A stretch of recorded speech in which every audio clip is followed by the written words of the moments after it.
Vaping sucks you in quick, and the more you vape, the harder it is to quit. Not to mention all the chemicals and health problems. That's why thousands of teens are joining My Life, My Quit. Visit mylifemyquit.com or text Start My Quit to 36072. So, what's next? Your path doesn't have to look like theirs. You can do this, or this, or this. Check out In-Demand Jobs in Idaho and get up to $8,000 to find your thing.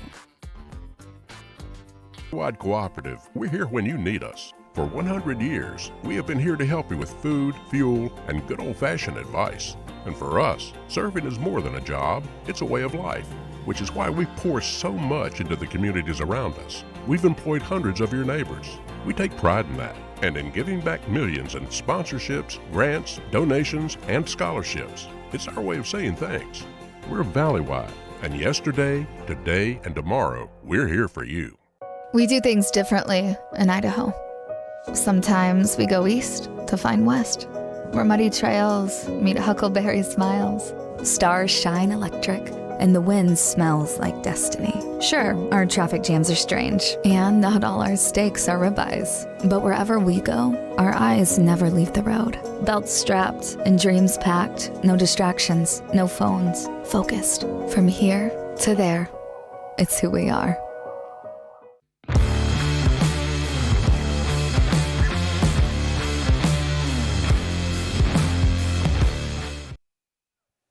Good evening and welcome into this IdahoSports.com GameStreams production of North Idaho Game Night and Gate City Game Night on IdahoSports.com. Presented by Project Filter, Valleywide Cooperative, Next Steps Idaho, Ideal, Idaho's College Savings Program, the Idaho Office of Highway Safety, and Lookout Credit Union.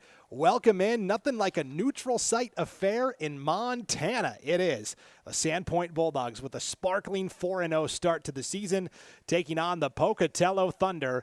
They check in with a record of 1-2. We are coming to you live from the University of Montana's Washington Grizzly Stadium in beautiful Missoula, Montana, home to the Big Sky Conference juggernaut Montana Grizzlies, and home tonight to what's going to be the first of two consecutive non-conference meet-in-the-middle type games. Pocatello and Sandpoint getting it started here, a little Thursday night football for you, and then next week it's Rigby and Lewiston doing the same, also on a Thursday night. We're glad you're with us tonight. Inside the broadcast booth, Brandon Baney. Proud to have my dad on camera tonight, Dwayne Baney. He's going to be following the action, and there should be lots of it because, well, if you remember when these two teams met last year, it was at Montana Tech's Alumni Coliseum in Butte, Montana. This wild meet-in-the-middle game that was won by Pocatello 49-48. Basically, Sandpoint was trailing 35-28 in the fourth quarter. Lucas Garrison returns a kickoff 67 yards to the Pocatello 21-yard line. Ashley Hawkins scores from 6 yards out to tie the game at 35. Pocatello then scores. Back and forth we go. It comes down to the final 15 seconds where Jeremiah Palmer scores a touchdown for Sandpoint. They're an extra point away from tying the game and sending it to overtime, and they decide instead, let's go for the two-point conversion and the win. No guts, no glory. But Sandpoint was denied. The Pocatello defense held strong on that two-point conversion, and Pocatello got out of there with the 49-48 victory. Not sure tonight's game will match the fireworks of last year's affair. A lot of talented playmakers graduated on both sides, but it should be a really fun game regardless. And oh, by the way, this is actually the third year in a row that these programs are playing. They met last year, of course, in the regular season, but 2 years ago, they met in the 4A quarterfinals. Pocatello won that game over Sandpoint 44-23. So the Thunder have won 2 in a row here over the Sandpoint Bulldogs. And yet it's Sandpoint that comes in as the favored team tonight on the strength of a 4-0 start.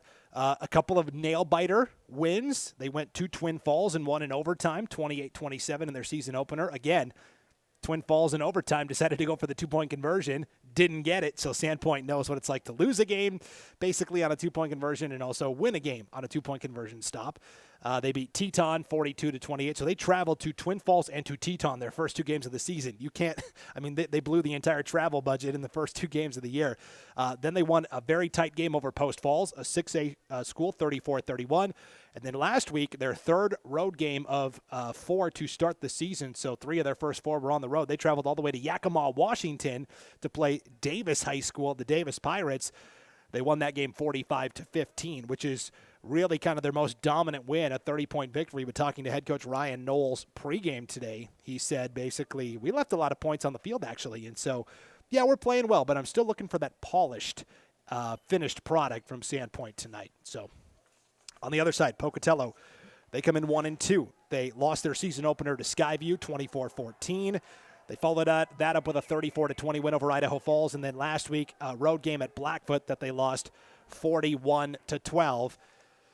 And now we're just about ready to go. You can see the Pocatello Thunder down there in the end zone. Dwayne, if you want to follow Pocatello as they come running out onto the field. You see them over there in the white uniforms. Pocatello, the walking wounded tonight and this season. One of their most impactful two-way players, Tavin Williams, the senior running back and linebacker, has been out all season. They were hoping to get him back tonight. Got some bad news from the doctor, and maybe end of the season now is when Tavin Williams might be back for Pocatello. They've also are missing their starting tight end tonight, Caden Butterfield. And, oh, by the way, Isaac Allen, starting quarterback, he's got an injury as well. So Pocatello's going to have a new QB under center tonight as well. Sandpoint, for the most part, relatively injury-free so far. And for Pocatello as well, a younger roster. They are playing a lot of sophomores, even a freshman in the mix. And so Coach Dave Spillett for Pocatello pregame basically said, yeah, we're getting some on-the-job training, and we're going to take some lumps here and there, but we're trying to keep our guys, together until those last two games of the year, the two conference games against Preston and Century. And so that's what's on the line tonight. Here is the coin toss at midfield. The Pocatello captains tonight are Isaac Allen, Ephraim Wadsworth, Jordan Austin, and Tavin Williams. You see Tavin, number 4, dressed in just the shorts and the jersey. He's, again, out probably till the later part of the season. The 4 captains for Sandpoint tonight, Braden Buckout, Jevin Meyer, Wes Smith, and Jeremiah Palmer. I don't know if we're going to do a national anthem. We don't have a public address announcer tonight, so stay tuned. But we are going to have a coin toss. I believe our officials are from District 1 tonight. Sandpoint is the home team. They're in the home reds. Pocatello, the road team, in the road whites. And couldn't ask for a better venue to play a game than the University of Montana's Washington Grizzly Stadium. So it looks like Sandpoint won the toss, and they choose to receive. This Sandpoint offense wants to set the early tone. They are averaging 37.3 points per game. Pocatello, conversely, only averaging 20 points per game. So Pocatello wants to control the clock, keep the score low. Sandpoint says, hey, let's get that high-flying offense going. It's been a lot of fun watching Sandpoint this year. In years past, they were kind of a run-heavy unit. This year, they go 4 wide, but the running back in the backfield, Jensen Sheets, pretty electrifying. So, just about ready for football here on IdahoSports.com. Thursday night football from Missoula, Montana. I want to thank our power boosters tonight for Pocatello. The Roof Resource, Liberty Chrysler Dodge Jeep Ram, MVP Rentals, Mountain View Event Center, and Java Express. And, of course, Lookout Credit Union, sponsor all season long of Gate City Game Night. So back deep to return for the Sandpoint Bulldogs. Maverick Gomez, the electrifying senior, one of the fastest guys in the state, and Brock Yarbrough, the junior. Yarbrough starts at wide receiver, linebacker, kick returner, kicker, punter, and kickoffs. So he's a busy guy for Sandpoint. Speaking of kickoffs, one of the best legs in the state for Pocatello. You see him putting the ball on the tee there. Big 6'5" Hunter Cordell. He is the number 1 option at wide receiver. All-state punter last year. Fantastic leg on kickoffs as well. And Sandpoint head coach Ryan Knowles said that's our number 1 goal tonight. Stop number 11, Hunter Cordell. They like to get him in ISO. And so we'll see how this one unfolds tonight. Cordell, line drive kick, taken by the up man at the 25-yard line. This is Jack Schreiber on the return. Schreiber breaks it out to the 50-yard line. He steps out of bounds at the 49. And so a squib kick and a great return for Jack Schreiber right away. It'll be 1st and 10 for Sandpoint. at their own 49-yard line. Let's meet the Sandpoint offense tonight. Up front on the offensive line, 3 seniors and a junior. It's from left tackle to right tackle, junior Owen Erickson, senior Jevin Meyer, senior Owen Hughes, junior Jaden Moss, and senior Isaac Jordan. The skill guys, 4 wide receivers, a pair of seniors, Maverick Gomez and Eli Taylor, and 2 juniors, Brock Yarborough and Jack Schreiber. Jensen Sheets is the running back. He's a junior. And quarterback is the senior Braden Buckout. They actually go a little power here. Jeremiah Palmer, the senior running back, in there on 1st and 10. It's a screen pass. It's complete to Yarborough. A gain of only a yard, though, and it will be 2nd and 9.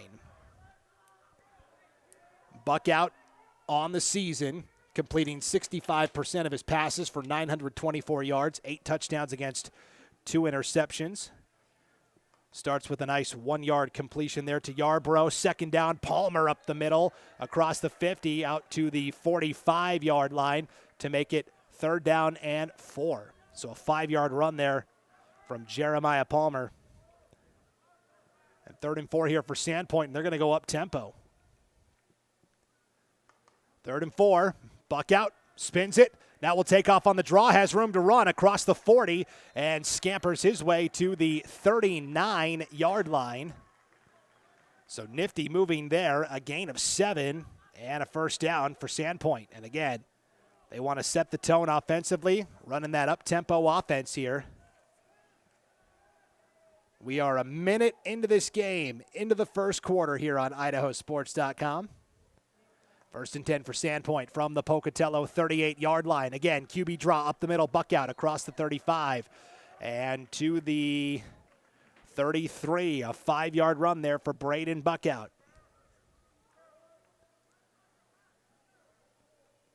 Pocatello's got several guys that are going both ways tonight. We'll introduce you to the Pocatello defense as soon as we get a chance. Sandpoint not really letting us with that up-tempo offense. Buckout with time over the middle. Too high for Yarborough. Incomplete. On the slant will bring up 3rd down and 5. The Pocatello defense tonight, the defensive line, sophomore Spencer Kent and junior Ephraim Wadsworth at the defensive ends, senior Javion King and freshman Cooper Cordell at the tackles. 4 linebackers tonight, juniors Isaac Allen and Bear Spillett, and seniors Houston Himrick and Lucas Romrell. The corners are sophomore Graham Farnsworth and junior Cohen Gummersall, and the safety is junior Kyle Covey.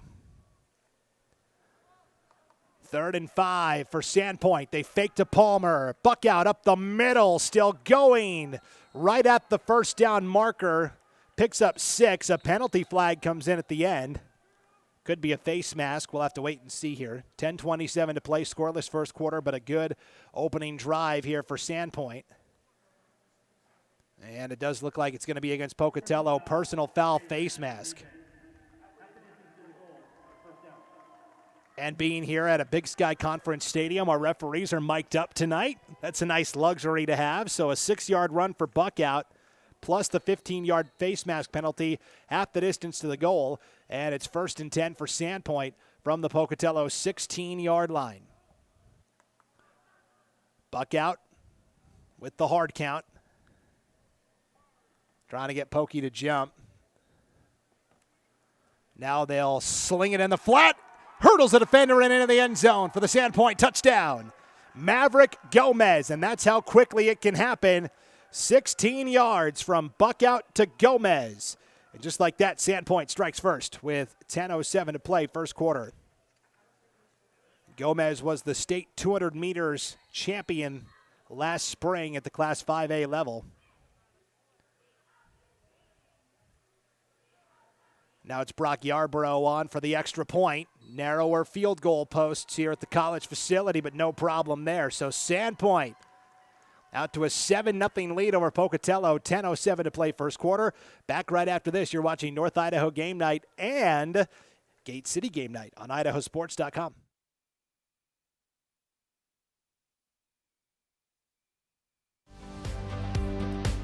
An Idaho-based credit union is leading the way in community initiatives and charitable partnerships. Recognizing a need for change, Lookout Credit Union underwent a major transformation to put its employees and their community first. Through 2 strong initiatives, Lookout Credit Union is ensuring a brighter future for its community. To find out more, visit www.lookoutcu.com. Welcome back to Washington Grizzly Stadium at the University of Montana in Missoula. Brandon Baney with you on IdahoSports.com. 7-0 lead for Sandpoint on a 16-yard touchdown from Braden Buckout to Maverick Gomez on a screen pass. Yarborough kicked the extra point, and now Yarborough will kick off for the Bulldogs as well. Back deep to return for Pocatello, Kellen Walker, 6-foot sophomore, and Houston Hemrick, the 6-foot senior. 10:07 to play, opening period. Yarborough, good deep kick into the end zone for the touchback. So it'll be 1st and 10 for Pocatello, starting from their own 20-yard line. The Pocatello starting offense tonight, it is 4 sophomores and a senior on the offensive line, from left tackle to right tackle. Sophomore Charlie Gonzalez, sophomore Chico Sio, sophomore Samuel Bronnersrither, sophomore Xavier Andrade, and senior Kyson Garza at right tackle. The tight end is junior Ephraim Wadsworth. The wide receivers, seniors Hunter Cordell and Jordan Austin, and sophomore Kellen Walker. Houston Hemrick, the senior, at running back. And at quarterback, it is Rev Stuckey, making his first career varsity start tonight. Rev Stuckey, just a sophomore. He'll start 1st and 10, and we'll start with a handoff to Hemrick. Hemrick looking to get to the outside across the 20, 21. And now a penalty flag comes in at the end of the run as well. A 2-yard run there for Hemrick on 1st down. But penalty flag came out as well, so we'll see what the call is here. This could be against Pocatello. It is. It's a holding call. So holding call against Pocatello will wipe out that 2-yard run by Hemrick. So Isaac Allen, the 6'2 junior, had been starting at quarterback for Pocatello this year. Injured his shoulder last week, and so he's actually playing defense only. It's his throwing shoulder, so really can't play quarterback if your throwing shoulder is banged up. So sophomore Rev Stuckey, number 23, gets his first career varsity start at quarterback. And talking to head coach Dave Spillett pregame, he said, hey, no better place to make your first career start than a college stadium. And there's his first completion. It is caught at the 24-yard line. Just a little curl route complete there to Kellen Walker. And so they're able to pick up 9 yards on the curl there off the 2nd and 20 play. So a little 9-yard pitch and catch there to Kellen Walker, another sophomore. A lot of sophomores playing for Pocatello tonight on offense. So 2nd and 11 for Pocatello from their own 19-yard line. Pokey in the whites.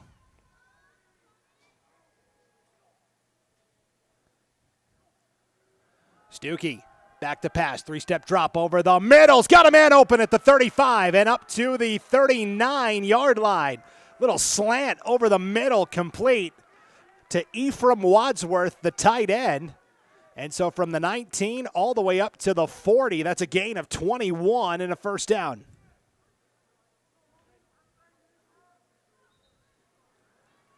So Stuckey, nice 3-step drop there. Throws it right over the middle through the 2nd level of the defense. And good pitch and catch there, gain of 21. And a fresh set of downs for Pocatello here. It'll be 1st and 10 from their own 40. Stuckey into the flat this time, complete to Hemrick, looking for the edge, gets the block across the 40, the 45, the 50, still going the 45 of Sandpoint. And they'll say he steps out of bounds at the 46-yard line. A pickup of 14 and another 1st down for Pocatello.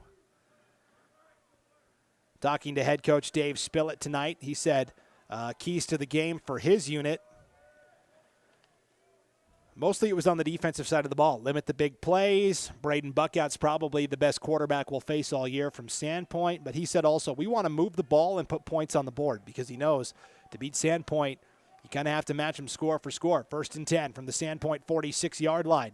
Play action, screen pass, complete in the flat. This is Jordan Austin for the first time tonight. He's got a gain of 4 to make it 2nd and 6. So how about that? 4 completions out of 4 attempts for Stuckey and completed to 4 different receivers. So Pocatello sharing the wealth tonight. It's 2nd down and 6 for the Thunder. Ball is at the Sandpoint 42-yard line. And you see Pocatello a little more deliberate on offense here, taking their time a little bit. 7:50 and rolling here in the first quarter. 7-0 lead for Sandpoint. Pocatello trying to answer on their first drive of the game.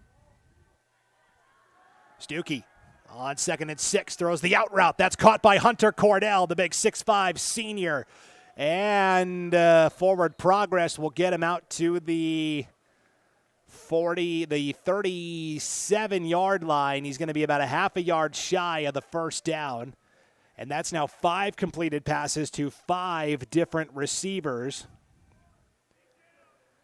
So it's 3rd and 1 here for Pocatello after the 3-yard connection from Stuckey to Cordell. 3rd and 1 for Pocatello from the Sandpoint 32. They've got to get to the 31. They keep it on the ground with Hemrick spin move. And the first down across the 35 to the 32-yard line. Actually, the 37-yard line. A gain of 5 there for Hemrick. And a first down. The Sandpoint defense tonight. On the defensive line, seniors Jeremiah Palmer and Darren Flanagan are the ends. Senior Aiden Smith and junior Mason McLean are the tackles. The linebackers are juniors Brock Yarborough and Damian Porter and senior Roman Turnbull in the middle. The secondary, juniors Devin McEnany and Trey Blumenberg at corners. And the safeties are senior Lucas Garrison and junior Logan Iverson. 1st and 10 from the Sandpoint 33-yard line. The Sandpoint 38. They'll hand off to Hemrick here. And Hemrick is able to pick up 2 to make it 2nd and 8. 6:20 to go in our opening quarter of action here. A 7-0 lead for Sandpoint. They scored on their opening drive on a screen pass from 16 yards out. From Buck out to Maverick Gomez. Pocatello trying to match. 2nd and 8 for the Thunder. From the Sandpoint 34. And this time, nowhere to go. Stuckey bottled up in the backfield and in on the sack for the Bulldogs there. That's Mason McLean. He leads this Bulldog team with 2 sacks. Now he's got 3 on the season. So McLean with the sack.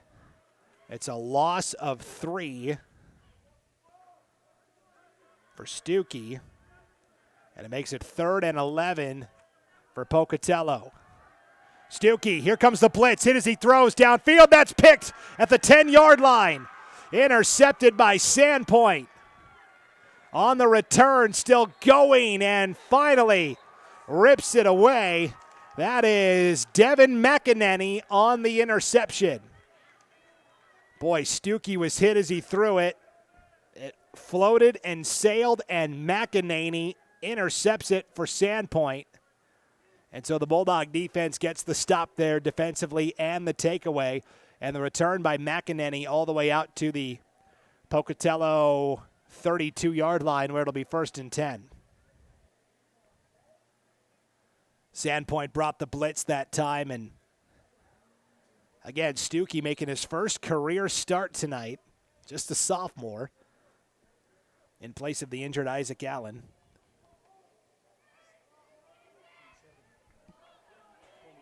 Oh, I thought that was McEnany on the interception. I'm being told by, out to the 27-yard line. I see. What did I say, 32? Out to the 27. 1st and 10 here for Sandpoint from their own 27-yard line. They'll start with a run up the middle. Buck out on the keeper. And Braden Buck out will pick up 2. No, that's good. You're keeping me on my toes. That. So 2nd and 2 here for Sandpoint from the 29-yard line. Sweep play. Jensen Sheets for the first time tonight. Runs right into a brick wall. That's Javion King with the tackle. His older brother, Javante King, played at Blackfoot High School before signing with Montana State University. Those other guys over in Bozeman, big rival to the Montana Grizzlies. So Sheets picks up 7. It's 3rd and 3. Screen pass complete on the reception. This is Jack Schreiber, and Schreiber all the way out to the 50-yard line.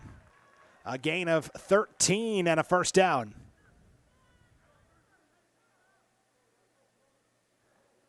First catch of the night for Jack Schreiber. And Buckout has completed 3 passes to 3 different receivers tonight. 1st and 10 for Sandpoint, ball right at the 50-yard line. 4 minutes to play first quarter. They go with the sweep to Gomez, but the play blown dead before it can start.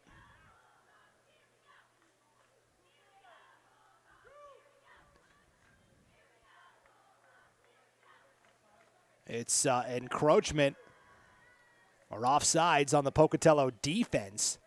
Somebody lined up in the neutral zone, so that is a 5-yard penalty.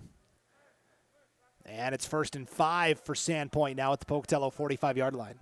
A 7-0 lead for the Bulldogs, looking to extend it here. With 3:55 to play first quarter. Buck out, deep drop, feeling the heat, slips away from one man, a second and a third, and finally brought down at the 40-yard line from behind. Nice tackle defensively there by Spencer Kent of Pocatello, but Buckout's able to scramble ahead for 6 and a first down to the Pocatello 39-yard line.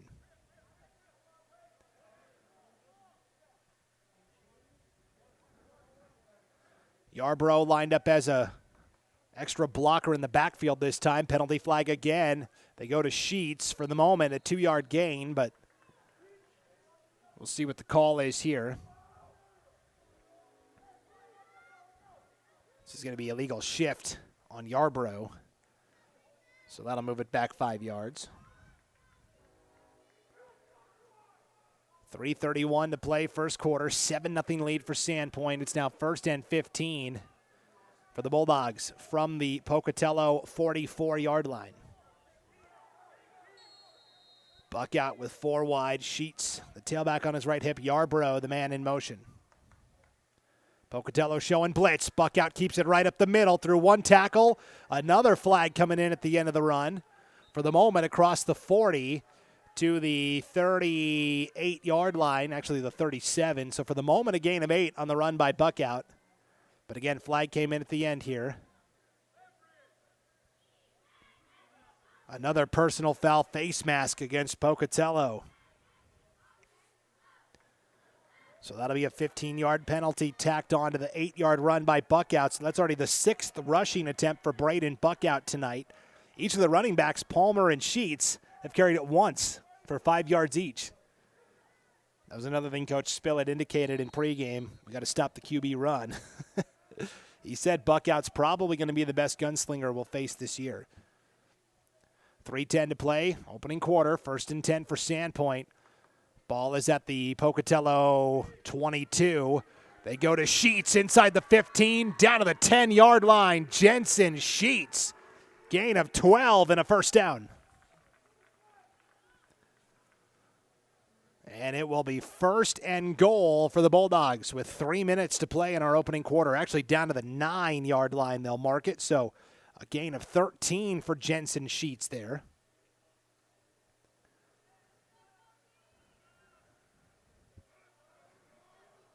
So 1st and goal from the 9. Buckout out of the pistol. Looking left, now over the middle. It's a screen to Yarbrough inside the 5 into the end zone. Touchdown, Sandpoint. 2nd touchdown of the night from Buckout. This is a 9-yard completion to Yarbrough. And Sandpoint up 2 scores now with 2:33 to play in the first quarter. And Yarbrough, who just caught the touchdown, will line up for the extra point. Nailed his first one tonight. Schreiber will hold here. And that one through. 14-0. Sandpoint. 2:33 to play. Opening quarter of action. Back after this, you're watching North Idaho Game Night and Gate City Game Night on IdahoSports.com.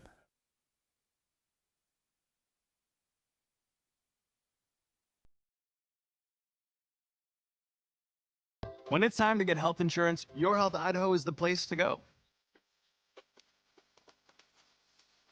It's Idaho's health insurance marketplace where you can shop and compare plans from well-known insurance companies and lower your monthly premium with a tax credit you can't get anywhere else. Plus, certified local agents can find you the right plan for free. More coverage, less cost. Only at yourhealthidaho.org. See how much you could save. Welcome back to Washington Grizzlies Stadium at the University of Montana in Missoula. 14-0 lead. Sandpoint over Pocatello here. A pair of touchdown passes from Braden Buckout on a couple of screens. 16-yarder to Maverick Gomez and a 9-yarder to Brock Yarbrough. And sandwiched between those two offensive drives was an interception by Devin McEnany that snuffed out Pocatello's first drive deep in Sandpoint territory. Yarbrough ready to kick off here for the Bulldogs. Line drive taken at the 4-yard line. On the return, Kellen Walker up to the 25, cuts to the 30. Flag comes out at the end. For the moment, good return there for Kellen Walker, but we'll see what the flag is here.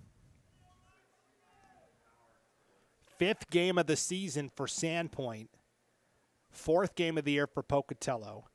After this weekend's action of games, we will be halfway through the regular season, believe it or not, which is just, I don't know if I can wrap my head around that. 10 weeks of regular season action. We are in week 5 already. This is against Pocatello, illegal block, so they'll mark it back 10 yards from the spot of the foul, which means it'll be 1st and 10 for Pocatello here from their own 17-yard line. And again, for those that joined late, Reb Stuckey, the sophomore, making his first career varsity start at quarterback tonight at Washington Grizzlies Stadium in Missoula, home of the Montana Grizzlies. That's going to be a story he'll remember for the rest of his life. They fake the handoff to the right side with Hemrick. It's a keeper for Stuckey. He's got it out across the 25 and to the 27-yard line. That is right at the first down marker. Officially, they'll call it a gain of 11 and a first down. So nice fake that time to Hemrick, and Stuckey kept it instead. And Stuckey picks up 11.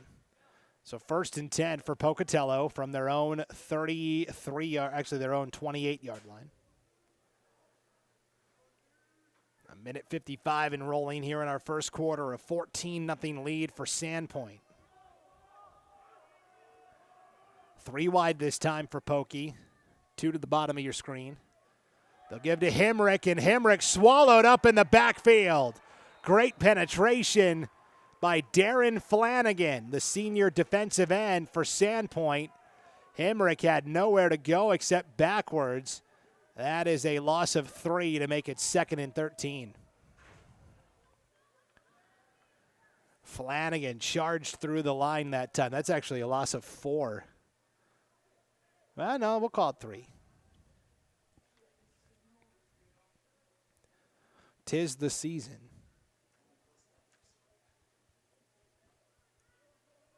Christmas pretty much 2 months away, 3 months away, not that far. So 2nd and 13 from their own 25. Stuckey on the rollout, throws it to the sideline, incomplete. Intended receiver over there was Kellen Walker, just a little low and incomplete. It'll be 3rd down and 13 for Pocatello. Sandpoint 4-0 on the season. And each of these teams play in 3-team conferences. The Southeast Idaho Conference, it's Pocatello, Century, and Preston. Preston, the defending champions, they've only got 1 win. Pocatello's only got 1 win. Century 4-0. Good start for the Diamondbacks. Sandpoint, they play in the 3-team Inland Empire League. Lakeland, the defending champions, they are 4-0. Sandpoint is 4-0, and Lewiston has 1 win on the year. This is a delay of game against Pocatello. So instead of 3rd and 13, now 3rd and 18. Sandpoint and Lakeland ranked 4th and 5th, respectively, in our coaches poll, which was released earlier today. Both of them 4-0. And we mentioned it, 3rd year in a row that these teams are playing each other, Sandpoint and Pocatello. They met in the state quarterfinals 2 years ago. Pocatello won that contest by a score of 44-23. And then last year they had that wild game in Butte as that pass is incomplete over the middle. Pocatello won 49-48. So Stuckey incomplete, brings up fourth down, and Pocatello will have to punt for the first time tonight here with 31 seconds to play in the first quarter.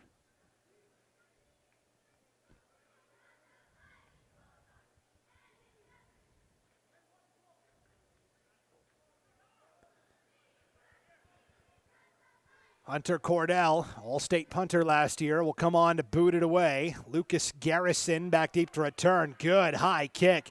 Garrison watches this one sail over his head. It goes inside the 20 and will be downed at the 16-yard line. What a punt from Hunter Cordell. They'll actually mark it all the way back at the 15-yard line.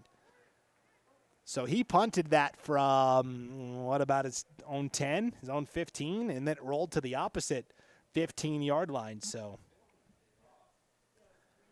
pretty impressive there. Yeah, from the 15 to the 15. Garrison is going to have to take a couple of steps back on the next punt opportunity.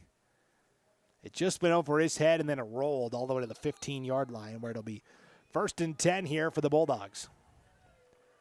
2 drives, 2 touchdowns so far tonight for Sandpoint. Looking to go 3 for 3. Buck out, 1st and 10. Going to take a shot to the sideline, complete to Maverick Gomez. Thought about stepping out, instead cuts to the middle of the field up to the 29-yard line. That is a gain of 14 and a first down. So Maverick Gomez, 2 catches for 30 yards already tonight, and he is the big play receiver, averaging 27.5 yards per catch this season. He is the home run hitter, and Pocatello says we got to keep an eye on him. And when we do so, it will be in the second quarter. That is the end of the first period, and Sandpoint with a 14-0 lead over Pocatello on this Thursday night neutral site affair in Missoula, Montana. We'll be back with the second quarter right after this. You're watching North Idaho Game Night and Gate City Game Night on IdahoSports.com.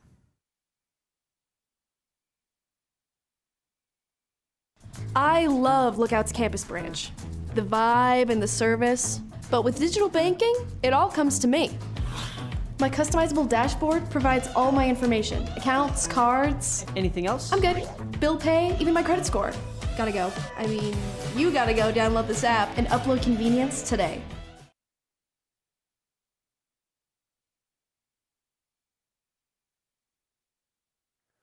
Welcome back to Washington Grizzly Stadium on the campus of the University of Montana here in Missoula.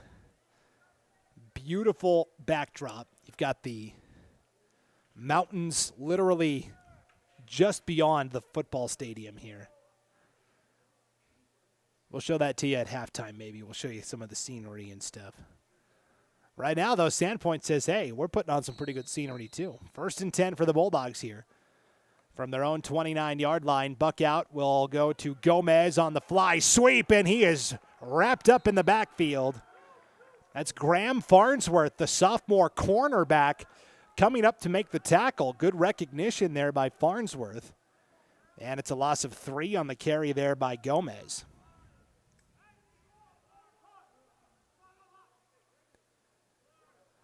The sun finally starting to set. It's cooling off a little bit here in Missoula. I think game time temperature at kickoff was 88 degrees. Still pretty hot for late September. Sandpoint taking their time now on 2nd down and 13 here. From their own 26-yard line, buck out, spins it, fires it, completes it to the 40. That is, ball came out at the end. Pocatello jumps on it. Isaac Allen with the fumble recovery for Pocatello. Now, are they going to rule the receiver was down? It was complete to Maverick Gomez for a gain of 20. Gomez fumbled it at the end, though, and Isaac Allen, the quarterback turned linebacker with the injured shoulder, recovers for the Thunder. And so Pocatello with a key takeaway defensively. And, yeah, it looked like when Gomez rolled over, he was on top of a player still when that ball came out. And so a fumble and recovery for Isaac Allen off of Maverick Gomez.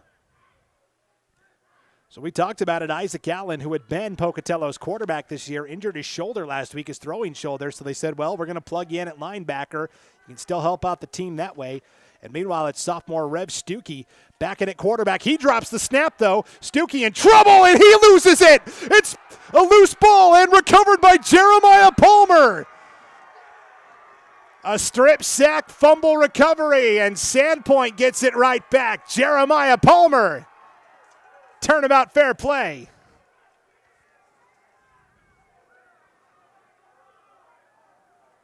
Oh, mama, that football like a greased pig. Nobody can hang on to it. Back-to-back fumbles by Maverick Gomez of Sandpoint, recovered by Isaac Allen of Pokey. And then Rev Stuckey of Pokey coughs it up, and Jeremiah Palmer from Sandpoint recovers it. Coach Spillett trying to plead his case with the official there. Won't win. And so Sandpoint, after all of that, gets it back in better field position than they had it. 1st and 10 at the Pocatello 34-yard line. Buck out, feeling the heat, and Cordell sacks him back at the 45-yard line. Hunter Cordell comes free off the edge.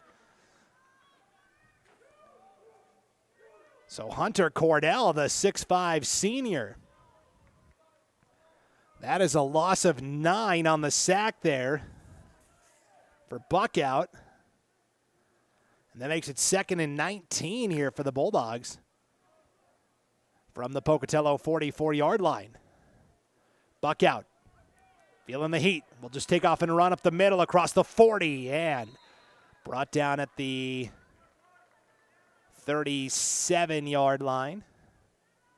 Gain of 7 to make it 3rd and 12 here. You figure this is 2-down territory for the Bulldogs. 10.5 to play before halftime, leading 14-0. 3rd and 12. Buck out of the pistol. They've got to get to the Pocatello 25 for the first down. Buck out, slinging it over the middle. It is caught for the first down to Yarbrough. Up to the 22. A gain of 15 and a first down. That was an absolute bullet to Brock Yarbrough. Made the diving catch up to the 22-yard line where it's 1st and 10 for Sandpoint. Already up 2 scores, looking to go up 3 with 10 minutes to play here before halftime.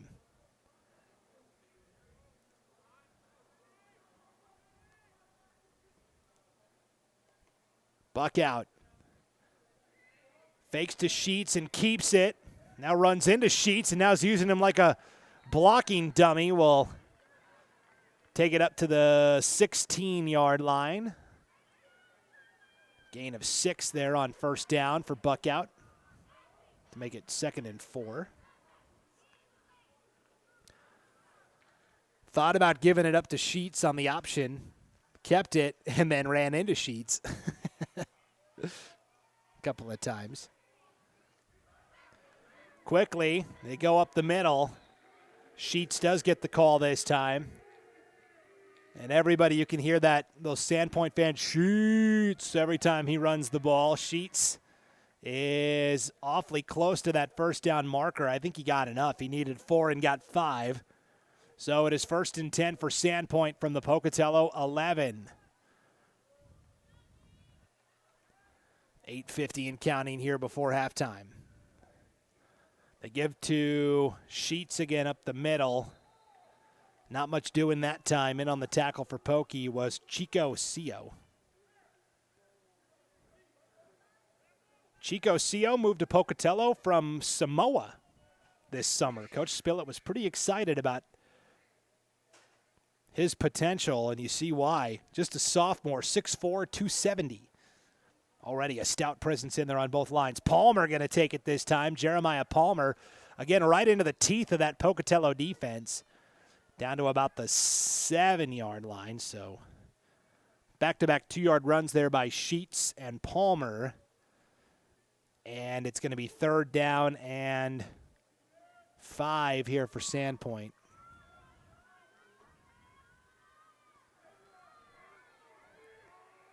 Ball at the Pocatello 7.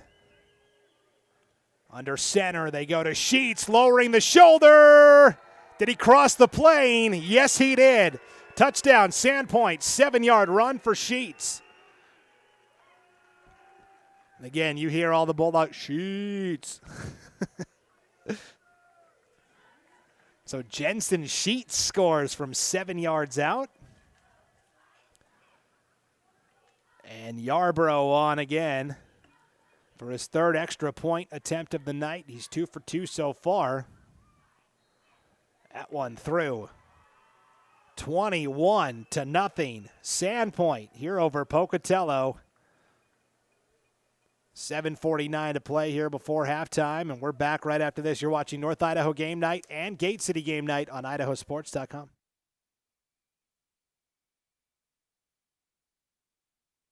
At Valleywide Cooperative, we're here when you need us. For 100 years, we have been here to help you with food, fuel, and good old-fashioned advice. And for us, serving is more than a job, it's a way of life, which is why we pour so much into the communities around us. We've employed hundreds of your neighbors. We take pride in that, and in giving back millions in sponsorships, grants, donations, and scholarships. It's our way of saying thanks. We're Valleywide, and yesterday, today, and tomorrow, we're here for you.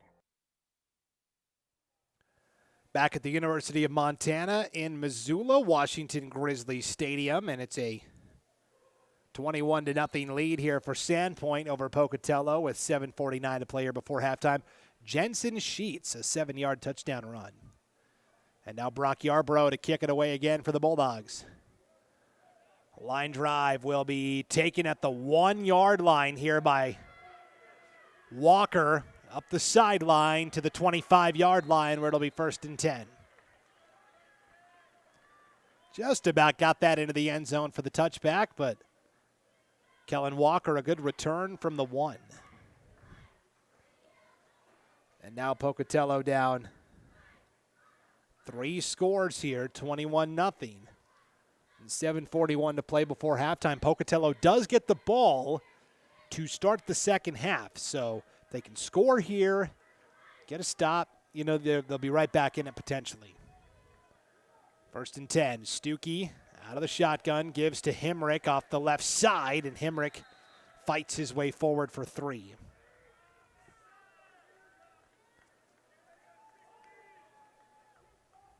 And again, Pocatello without the guy they thought was going to be their All-State running back and linebacker this year, Tavin Williams. Still a team captain, but in street clothes. Expecting him back maybe towards the latter part of the season because of an injury. And Pokey missing a couple of guys tonight as I was running through the roster with Coach Spillett. Yeah, cross him out, he's not here. Cross him out, he's not here. A lot of injuries for Pocatello. 2nd and 7. Stuckey, play action, has time over the middle. Screen complete to Hemrick, the 35. Still going to the 40. Cutting to the outside, breaks the tackle, and then is tripped up at the 44-yard line. So a nifty play there. That is going to be a gain of 16 and a 1st down from Stuckey to Hemrick. And boy, plenty of time. That was a long developing middle screen there. Not sure where the middle of the Sandpoint defense went, but for Stuckey to Hemrick, pretty easy pitch and catch, and then Hemrick made some nice moves in the open field. 1st and 10 for Pocatello from their own 44-yard line. Stuckey rolling out left side on the run, fires a deep ball. That's picked off. Lucas Garrison at the 40-yard line, and Garrison with a return to the 49. And flags come out at the end as well. Little extra pushing and shoving there. Charlie Gonzalez of Pocatello, I think, is going to get popped for the extra push there on Joseph Babin. But, boy, that's a tough one. They rolled Stuckey out and made him throw across his body. And that's one where he didn't see Garrison, the safety, coming over the top. And so Lucas Garrison with the interception, and then personal foul penalty against Pocatello at the end of the play as well. So that is the 3rd takeaway by the Sandpoint defense tonight. Garrison and McEnany each with interceptions, and Jeremiah Palmer with a fumble recovery. So after the personal foul penalty, 1st and 10 for Sandpoint from the Pocatello 35-yard line. Buck out. On the run, throws back across the middle, caught at the 20-yard line by Yarbrough, breaks the tackle, still going down to the 16-yard line. That is a pickup of 19 and a first down. Yarbrough's 4th reception tonight. 1st and 10, Sandpoint from the Pocatello 16-yard line. And 5:50 to play here before halftime. Up the middle, the Sheets, across the 15, still going down to the 10-yard line. 6-yard run for Sheets. Sheets came in as the Bulldogs' leading rusher on the season. 82 carries for 395 yards and 9 touchdowns. 2nd and 4, screen pass complete to Gomez inside the 5, leaps into the end zone for the touchdown. 3rd touchdown of the night from Buckout. 2nd time he's found Gomez. That is a 10-yard touchdown from Buckout to Gomez.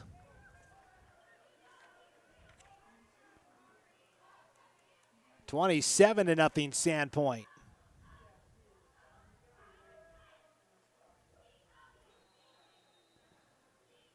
And once again, Yarbrough in for the point after try. With 5:19 to play here before halftime.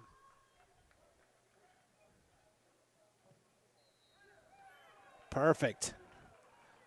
Yarbrough 4 for 4. Sandpoint up 4 scores.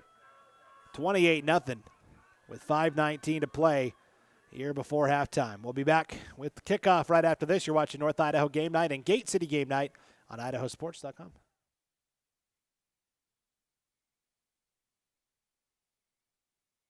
We do things differently in Idaho. Sometimes we go east to find west, where muddy trails meet huckleberry smiles. Stars shine electric, and the wind smells like destiny. Sure, our traffic jams are strange, and not all our steaks are ribeyes. But wherever we go, our eyes never leave the road. Belts strapped and dreams packed, no distractions, no phones, focused. From here to there, it's who we are. Welcome back to the University of Montana's Washington Grizzlies Stadium here in Missoula. 28-0 lead for Sandpoint. 5:19 to play here before halftime. Braden Buckout, 10-yard touchdown to Maverick Gomez. 3rd passing touchdown of the night for Buckout. 2nd receiving touchdown for Gomez. And now Yarbrough with the kick. Walker bobbles it at the 5 but picks it up. Looking to go to the sideline of the 20, cuts back in, and will return it out to the 22, where it will be 1st and 10. Pocatello's last drive looked promising enough, and then Stuckey threw a pass over the middle that was intercepted by Lucas Garrison. Pocatello with 3 turnovers offensively tonight, 2 interceptions and a fumble. And again, first career varsity start for Rev Stuckey tonight. I mean, he doesn't even have a QB number. He's number 23. Again, Isaac Allen, typically the starting quarterback, shoulder injury. He's playing just defense tonight at linebacker. 1st and 10 from their own 22. Hemrick off the edge, left side. Flag comes out. And Hemrick will take it up to the 25 for the moment.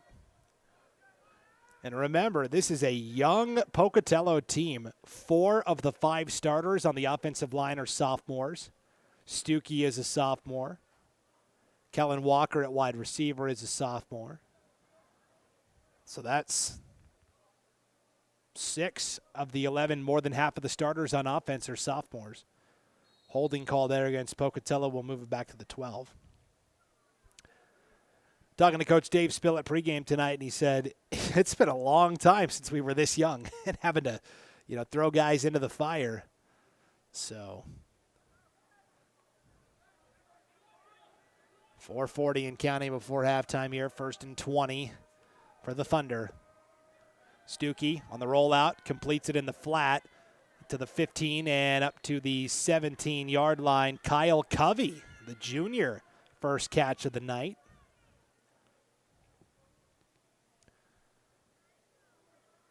Nice pickup of 6 there to make it 2nd and 14.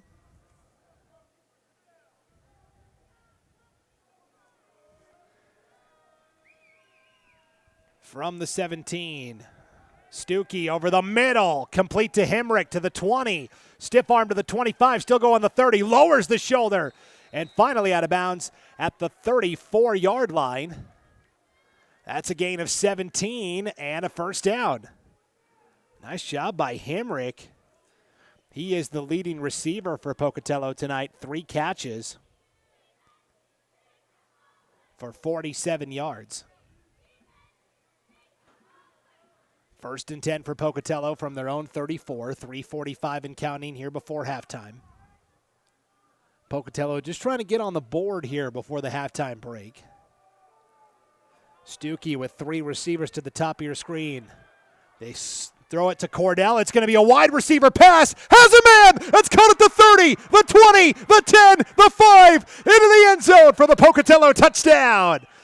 Oh, tricky thunder. That will go down as a 65-yard touchdown pass from Hunter Cordell. Wow. Double pass. They threw it to Cordell, and then I believe that was number 18 on the touchdown reception. Yes, it was Ephraim Wadsworth, the tight end. How about that play call from Pocatello head coach Dave Spillett? And now on for the extra point here is Graham Farnsworth, the sophomore, with 3:25 to play before halftime. Farnsworth kick is through. 28-7. Pocatello on the board with 3:25 to play before halftime. Back after this, you're watching North Idaho Game Night and Gate City Game Night on IdahoSports.com.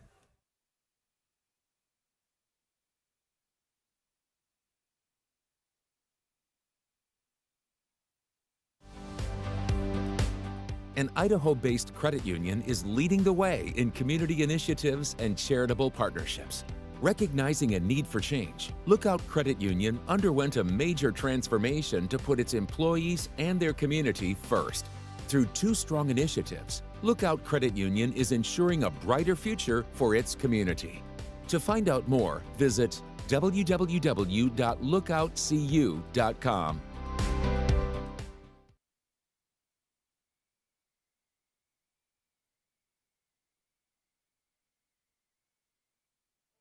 3:25 to play here before halftime at the University of Montana's Washington Grizzly Stadium, and Pocatello on the board on a trick play, a double pass.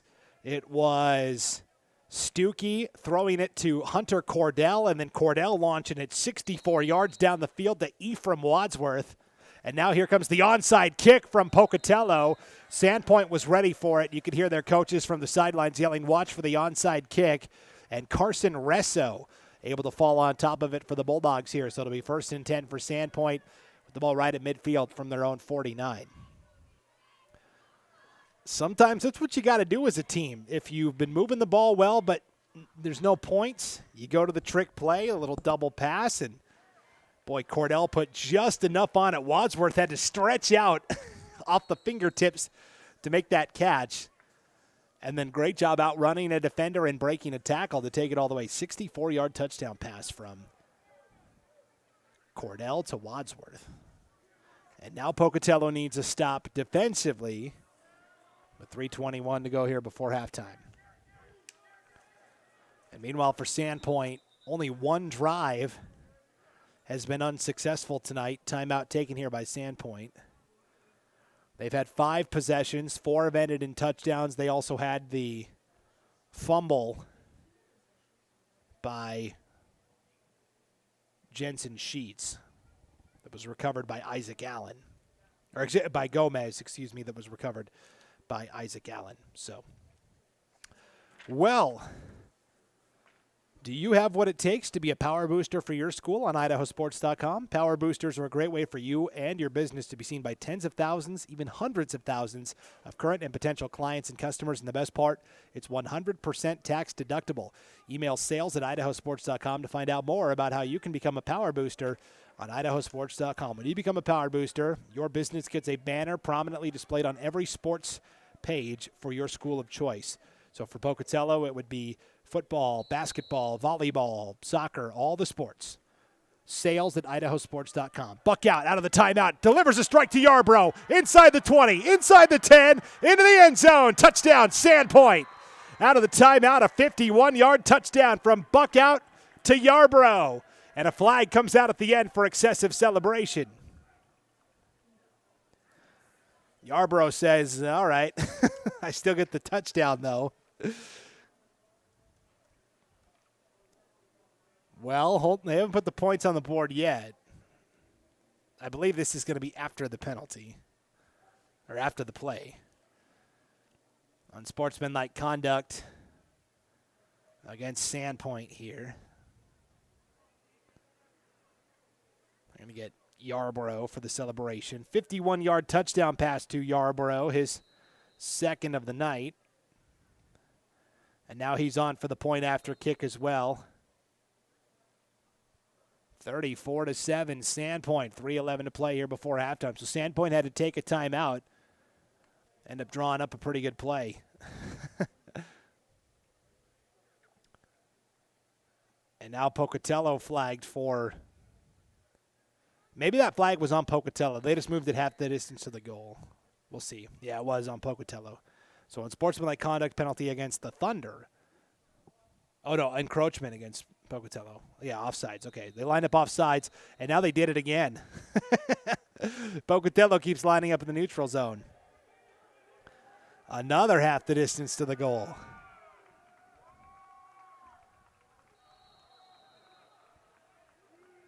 And now Sandpoint says, we're going to go for two.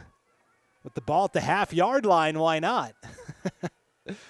So a couple of offside penalties here against Pocatello. And Sandpoint's going to go for two here. They go up the middle. And Jensen Sheets into the end zone for the two-point conversion. Sheets. And it is 36-7. Sandpoint. 3:11 to play here before halftime.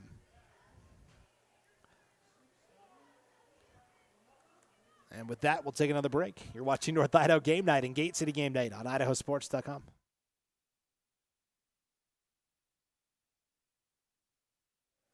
Welcome back to Washington Grizzly Stadium here at the University of Montana in Missoula. Brandon Baney and Dwayne Baney, my dad, on camera tonight here on IdahoSports.com. Sandpoint scores on a 51-yard touchdown pass from Buck out to Yarbrough, and then two offside penalties against Pocatello. Moved the ball to the half-yard line. Sandpoint decided to go for two. Sheets ran it in. But now you see Yarbrough's kicking off from his own 35-yard line because he got an unsportsmanlike conduct penalty after he scored the touchdown for Sandpoint. And so he's kicking off from his own 25-yard line, following that unsportsmanlike conduct penalty off the touchdown. So Yarbrough's going to give it his best shot. It's going to be returned to the 20-yard line here by Hemrick. Up to the 40, cuts to the outside to the 45, still going, and brought down finally just shy of the 50-yard line. Penalty flag comes out at the end. Hemrick looking for the face mask here. And he may have a point. We'll see what the call is. 3:02 to play before halftime. It is a personal foul face mask penalty against Sandpoint. So tack on 15 more yards from the 50-yard line. This should move it up to the 35. They're going to mark it off from the 48 officially, so this should move it to the, well, let's see. Yeah, they're going to go up to the 35, where it will be 1st and 10. So great field position here for Pocatello. Still a lot of time on the clock, too. 3:02 to play here before halftime. Stuckey on 1st and 10. Going to swing it in the flat to Hemrick, complete up to the 30 and to the 28-yard line. Houston Hemrick, little 8-yard reception there from Stuckey on 1st down. So tonight, Hemrick with his 4th reception already. He's only had 4 rushes, so he is impacting the game in a lot of different ways from that running back spot. 2nd and 3, Stuckey to the outside, complete to Kellen Walker to the 20-yard line. And that's a nice gain of 7 and a first down.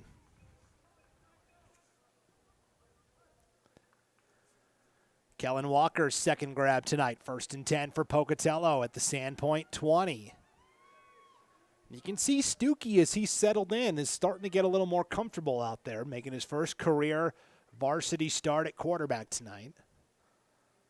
2:10 to play here before halftime. The problem is when you're playing Sandpoint in this high-octane offense, you can't have too many empty possessions. And Pocatello with 3 turnovers and a punt tonight. Too many empty possessions. Sandpoint off the edge. It's a screen pass for Hemrick. He is bottled up immediately by Brock Yarborough. It's going to be a gain of about 3 on that reception to Hemrick. But like we said, Yarborough was there immediately for the tackle. Pokey going up tempo here. 2nd and 7. 1:30 to play here before the half. Screen pass to Cordell. Complete inside the 10. Still going inside the 5. Down to the 1. Stretching across. Did he get in? Yes, the 6'5 senior stretches it across the goal line for the touchdown.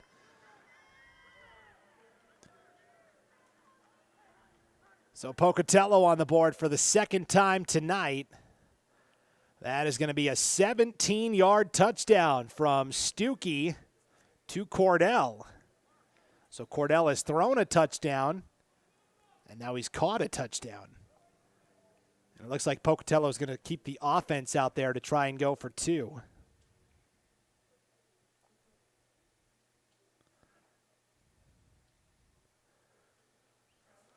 With 1:20 to play here before halftime. And now Pocatello is going to take a timeout to talk about it.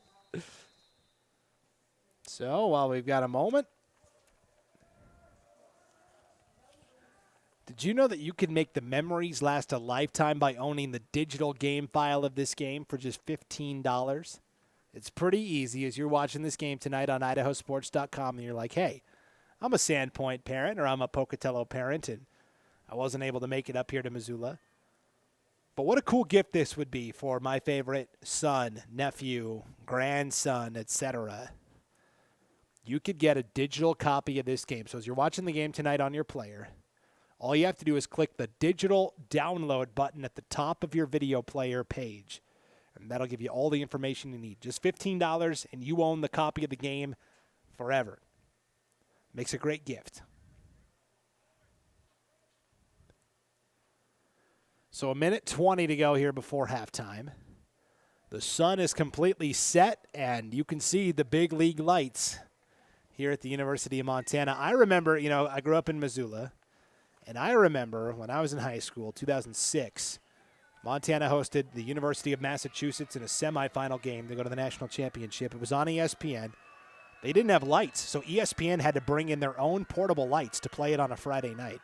Of course, they've got their own lights now. 2-point conversion out of the timeout. Stretching for the pylon. It's in to Kellen Walker. Great play, great effort there as Stuckey hits Kellen Walker for the 2-point conversion. And it is 36-15. Kind of a funky score, but hey, after last year, these teams played to a 49-48 final. Anything is possible. So, 1:20 to go before halftime. We'll be back after this. You're watching North Idaho Game Night and Gate City Game Night on IdahoSports.com.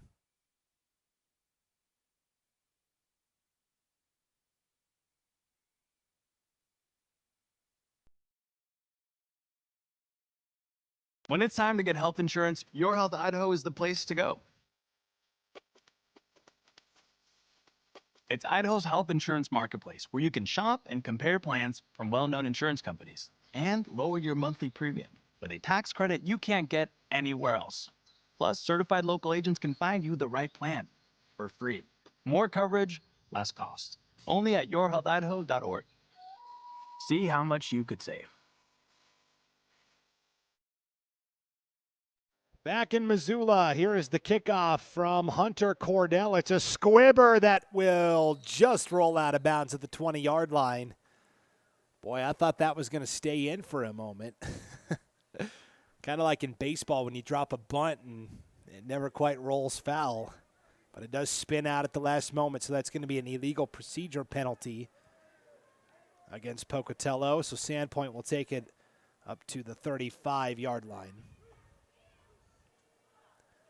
where it will be 1st and 10. Sandpoint still has 2 timeouts remaining. And for a quick strike offense like Sandpoint, 1:20 to play before halftime, that is an eternity. So we'll see what Buckout and the boys have in store here. 36 points already in 1 half of play. Their season high this year for a game is 45. That was last week against Davis High School from Yakima, Washington. Well on their way to that total. 1st and 10 from the 35. Buckout, that ball tipped in the air and batted down incomplete. Javion King got his hand up there and batted it away. Penalty flag came out at the end. It's against Sandpoint. I believe holding was the call there.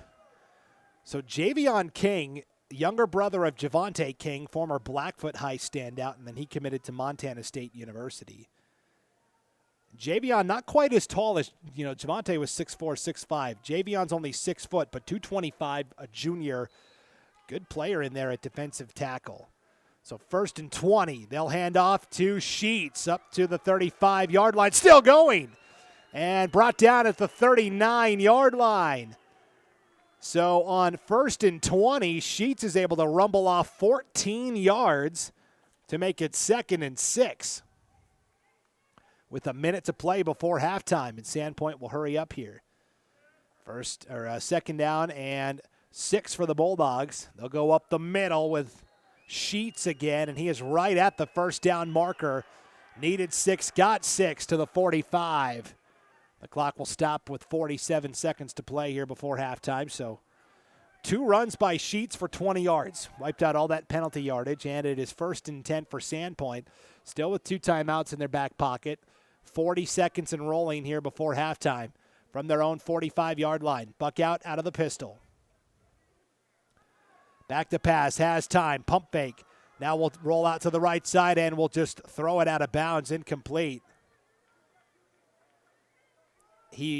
That's a smart play by Buckout. There was nobody, not a defensive back, not a receiver in the area. So you're wondering about intentional grounding. Well, Buckout made sure he rolled out and was outside the tackle box when he threw that pass out of bounds.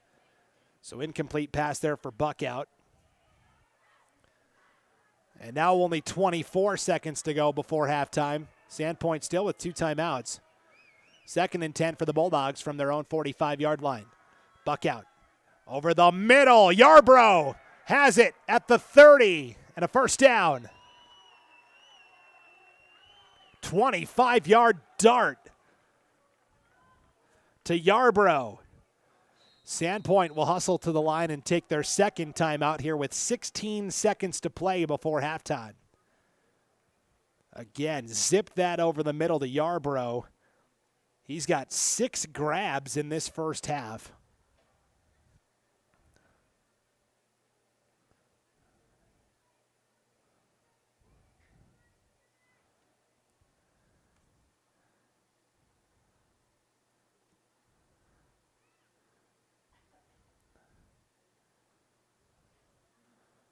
So timeout taken here by Sandpoint. And tonight, we were talking about Yarbrough.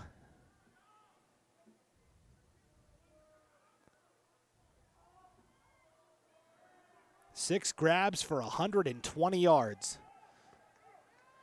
He's also playing linebacker, kicker, kickoff, and kick return. So he's had a busy night. 1st and 10 out of the timeout and nowhere to go. Javion King with the sack of Buckout back at the 34-yard line, and Sandpoint will spend their final timeout with just 10 seconds to go here before halftime. Officially going to be a loss of 3 on that sack there of Buckout, and Javion King coming through with the sack. Well, the East Idaho Prepcast on IdahoSports.com. Every Monday night, Joel Richardson and Sean Kane chop it up with the biggest stories happening in Districts 5 and 6 over in East Idaho. Both are tuning into this game tonight here on IdahoSports.com. It's a Thursday night. Not much going on. They have made a request. They would like to hear from my dad, Dwayne Baney. Now, I've kept his microphone off all night here because he's, more comfortable just running the camera. But, Dad, I'll ask you real quick. What kind of play would you dial up here for Sandpoint? I would dial up a play where I'm passing to number 5, the speedster from Sandpoint. I think he's got the best shot to get it in the end zone. Okay, looking for Maverick Gomez potentially. They'll go underneath to Yarbrough. He will duck out of bounds with 5 seconds to go before halftime at the 24-yard line. Sandpoint may be setting up for a field goal here. We'll see. For the moment, 6 yards from Buck out to Yarbrough. No, they're just going to run one more play here with 5 seconds to go and take a shot to the end zone. And now Pocatello will take a timeout to talk things over here. So there you go, Joel and Sean. You heard from my dad. He is here. Here, bring that mic a little bit closer to your mouth. There you go. Little bit. Yeah, there you go. Okay. You think you go to Maverick Gomez again, the speedster here? You got to go to the end zone, right? Well, you got to go to the end zone for sure, yes. Either him or they actually have 2 or 3 really good wide receivers. So they, any of those guys are certainly capable of catching the ball in the end zone. And the quarterback is certainly capable of putting it up there for those guys to catch. So it's been a pretty good game from Sandpoint tonight. So, again, thanks, Dad. That's my dad, Dwayne Baney. Lives just south of Missoula here, so anytime I get a chance to come back home to my home city, my home state, stay at my parents' house, have a nice home-cooked meal. I mean, you can't turn that down, that's for sure. Here we go, final play of the half, barring a penalty. Buck out in trouble and will be sacked at the 30. That is Hunter Cordell and Spencer Kent, and that is how the first half will conclude. Pocatello gets the sack, and Sandpoint denied just before halftime. So a nice rush there from Pocatello as Kent and Cordell combo on the sack. And so at halftime, 36-15, Sandpoint with the lead, but Pocatello does get the ball to start the second half of play. So we'll keep an eye on that. We will take a break, though, for the halftime show. We'll be back right after this. You're watching North Idaho Game Night and Gate City Game Night on IdahoSports.com.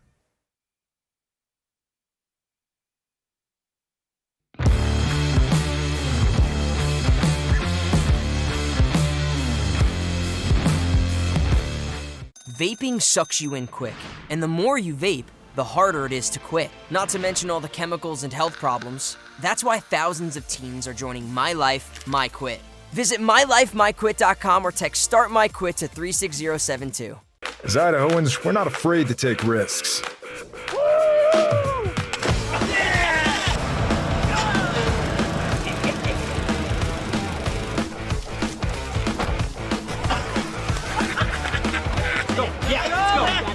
All the way, all the way. Go. All the way down, all the way down. Driving under the influence is not a risk we're willing to take. Be around to do more of what you love. So, what's next? Your path doesn't have to look like theirs. You can do this, or this, or this. Check out in-demand jobs in Idaho and get up to $8,000 to find your thing. Valleywide Cooperative, we're here when you need us. For 100 years, we have been here to help you with food, fuel, and good old-fashioned advice. And for us, serving is more than a job, it's a way of life, which is why we pour so much into the communities around us. We've employed hundreds of your neighbors. We take pride in that, and in giving back millions in sponsorships, grants, donations, and scholarships. It's our way of saying thanks. We're Valleywide, and yesterday, today, and tomorrow, we're here for you.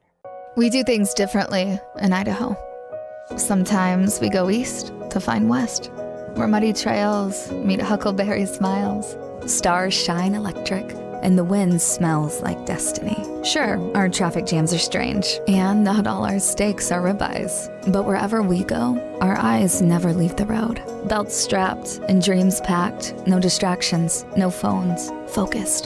From here to there, it's who we are.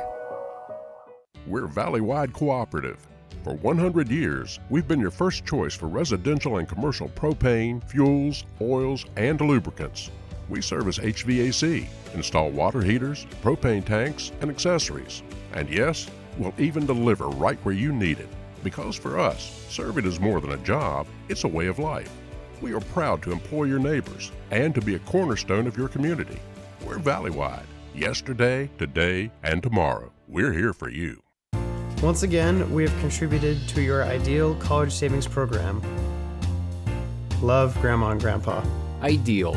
Eventually, they'll appreciate it. Awesome. Thank you. I love it. College costs money.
It is halftime here at Washington Grizzly Stadium on the campus of the University of Montana in Missoula. And at halftime, Sandpoint with a 36-15 lead over Pocatello. Brandon Baney back here with Dwayne Baney on camera. And we were going to show you the beautiful scenery that surrounds Washington Grizzly Stadium. I think it's too dark now, though. I don't know if we're going to be able to see the mountains. So much for that. That's what we call a director's fail. But in the stadium here, as you're looking out onto the field, to your left, you see Mount Jumbo, and there's an L up on that mountain for Loyola Catholic High School here in Missoula. And then if you look on your right, there is Mount Sentinel, and there's a big M up on that mountain for University of Montana or Missoula. And you can hike to both of those. There's switchbacks, and it's a very popular spot for college kids to go hiking. It's also very popular for the Montana Grizzly football program when players get in trouble for disciplinary reasons. They have to get up at 4 in the morning and go run up to the M on the mountain and run back down as their punishment. So that is the scenery here at the University of Montana in Missoula. So 36-15 lead, Sandpoint over Pocatello. First half scoring, how did we get to where we were? Sandpoint's scores have come on a 16-yard touchdown pass from Braden Buckout to Maverick Gomez, a 9-yard touchdown from Buckout to Brock Yarbrough, a 7-yard touchdown run by Jensen Sheets, another touchdown from Buckout to Gomez from 10 yards out, and another touchdown from Buckout to Yarbrough from 51 yards out. Yarbrough is 4 for 4 on extra points tonight, and Sandpoint also got a 2-point conversion on a run by Sheets. And for Pocatello tonight, their 2 scores came on a trick play. Their first score of the night came on a double pass, wide receiver pass, 64-yard touchdown pass from Hunter Cordell to Ephraim Wadsworth. Farnsworth came on for the PAT. And then they scored right before halftime on a 17-yard touchdown pass from Rev Stuckey to Hunter Cordell. So Cordell has thrown a touchdown tonight. He's also caught a touchdown tonight. I'm still tabulating the first half stats. So we'll take another break and come back with the halftime stats as we roll on here. It is Sandpoint on top of Pocatello, 36-15 here at the half. Back in just a moment. You're watching North Idaho Game Night and Gate City Game Night on IdahoSports.com.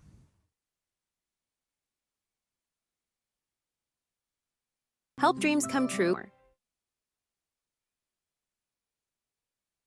We're Valley-wide cooperative. For 100 years, we've been your first choice for residential and commercial propane, fuels, oils, and lubricants. We service HVAC, install water heaters, propane tanks, and accessories. And yes, we'll even deliver right where you need it. Because for us, serving is more than a job, it's a way of life. We are proud to employ your neighbors and to be a cornerstone of your community. We're Valley-wide. Yesterday, today, and tomorrow. We're here for you.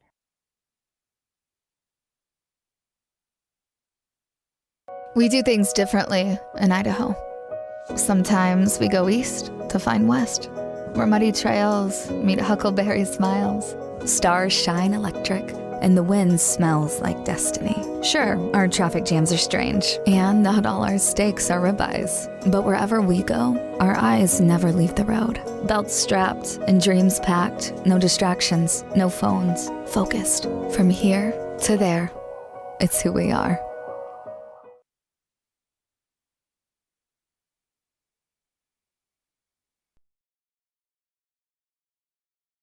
When it's time to get health insurance, Your Health Idaho is the place to go. It's Idaho's health insurance marketplace where you can shop and compare plans from well-known insurance companies and lower your monthly premium with a tax credit you can't get anywhere else.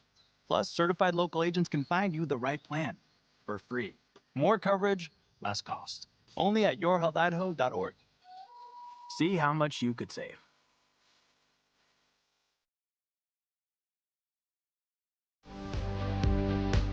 An Idaho-based credit union is leading the way in community initiatives and charitable partnerships. Recognizing a need for change, Lookout Credit Union underwent a major transformation to put its employees and their community first. Through two strong initiatives, Lookout Credit Union is ensuring a brighter future for its community. To find out more, visit www.lookoutcu.com.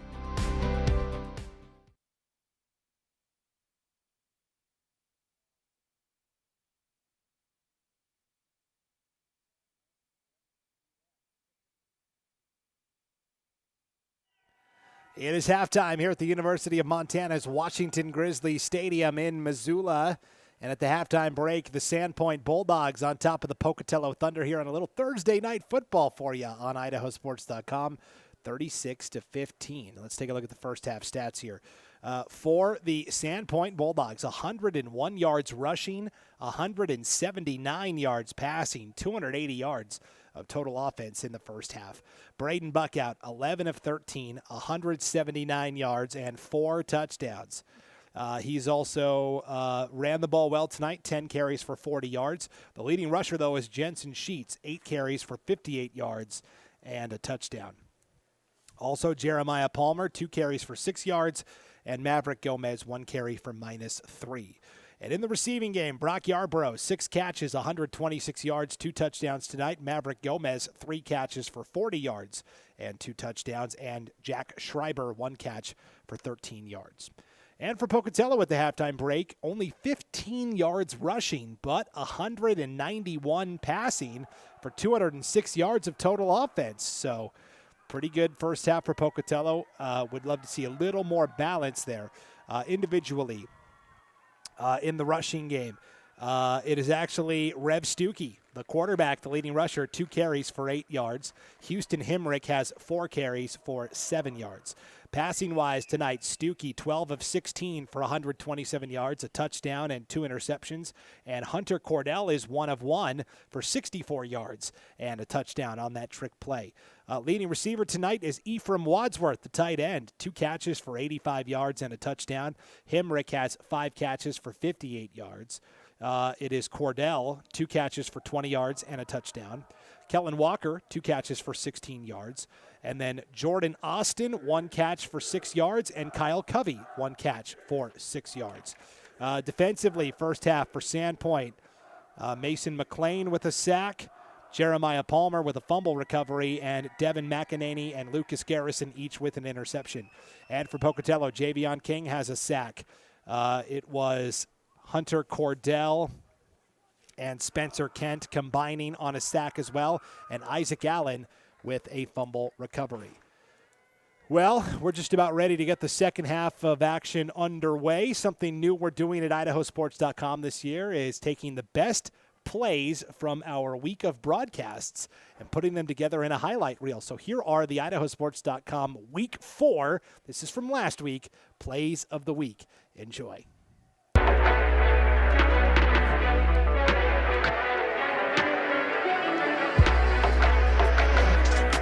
Set, catches the ball, and gives it right off to Zion. Zion has one blocker, makes one man miss, and oh boy, made that man miss, and he is gone. Zion Crockett showing off the speed. Mason Davis. Again is to Hammond, and he has a lead blocker, and Hammond cuts it outside. He's at the 50, he's at the 40, he's at the 30, he's got one man to beat. And stiff arm, touchdown! Keeper. All ball started, kick is up. Blocked. It is blocked! 15. Or Keenan motion, Landmark rolling to the near side. They're not going to get him. Spinning off runners and still on his feet, breaking away. Lawson Landmark.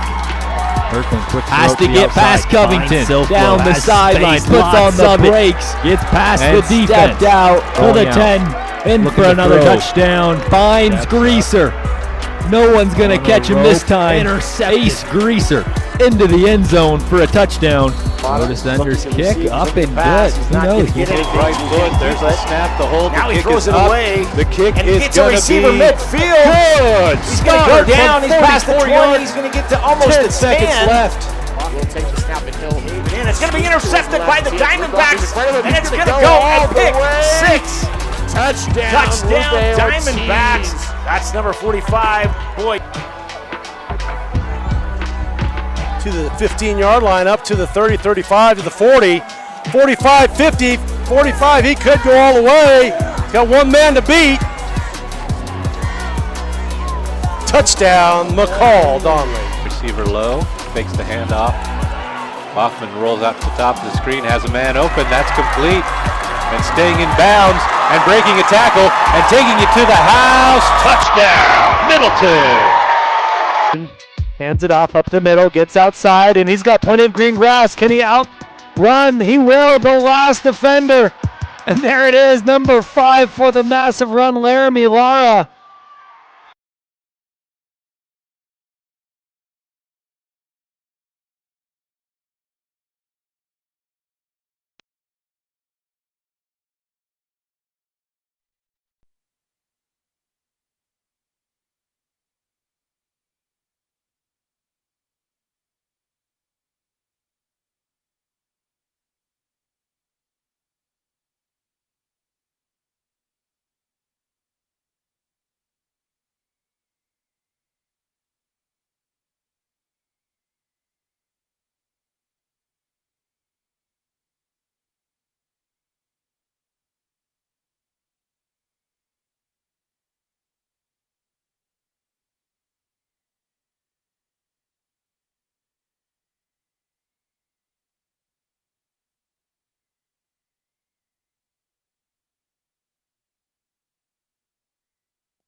So we are just about ready for the second half to get underway. And again, those were the IdahoSports.com plays of the week from the week 4 slate of games on IdahoSports.com. And oh, by the way, we've got some fantastic games for you on tap the rest of this week. Of course, this game tonight, but then tomorrow night, we will have 6 different games for you. Lakeland and Post Falls, Mountain View and Cuna, Preston and Burley, Skyline and Hillcrest, Sugar Salem and Kimberly, and Highland and Thunder Ridge.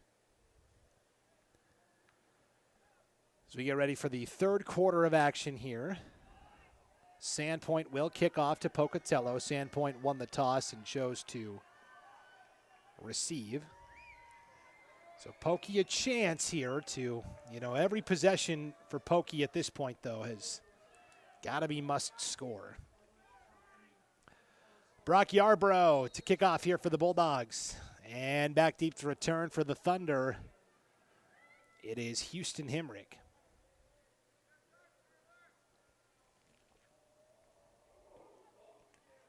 Yarbrough gets a good leg into this one. Hemrick from the 5. Straight up the middle, the 20, the 25. Has a hole, the 30, the 35, the 40, the 45, the 50. Lowering the shoulder and a return all the way to the Sandpoint 45-yard line. How about it? A 50-yard kickoff return for Houston Hemrick. And Pocatello will start in Bulldog territory. Well, you see why Coach Spillett likes him at running back. Good field vision, and as soon as he got to the 30, he kind of had open turf, and I was like, uh-oh, this could be a long one. So 1st and 10 for the Thunder. Rev Stuckey back out there at quarterback, making his first career varsity start tonight in a Big Sky Conference stadium. Can't beat that. 1st and 10, handoff to Hemrick. Hemrick going, I want the ball. I just had that big kick return. Give it to me. Penalty comes in at the end. The way his head kind of tugged around there might be in the neighborhood of a face mask. We'll see. For the moment, a 3-yard gain for Hemrick.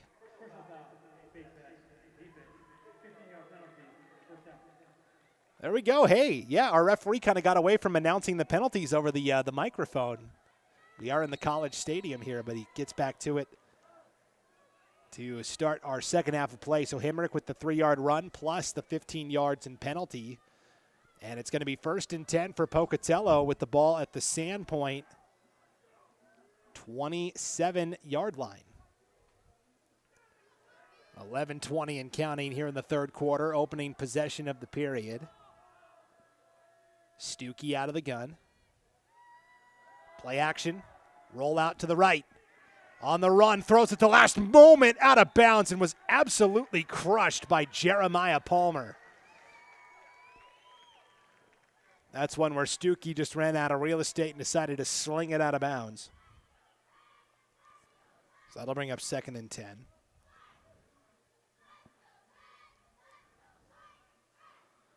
$11:10 to play here in the third.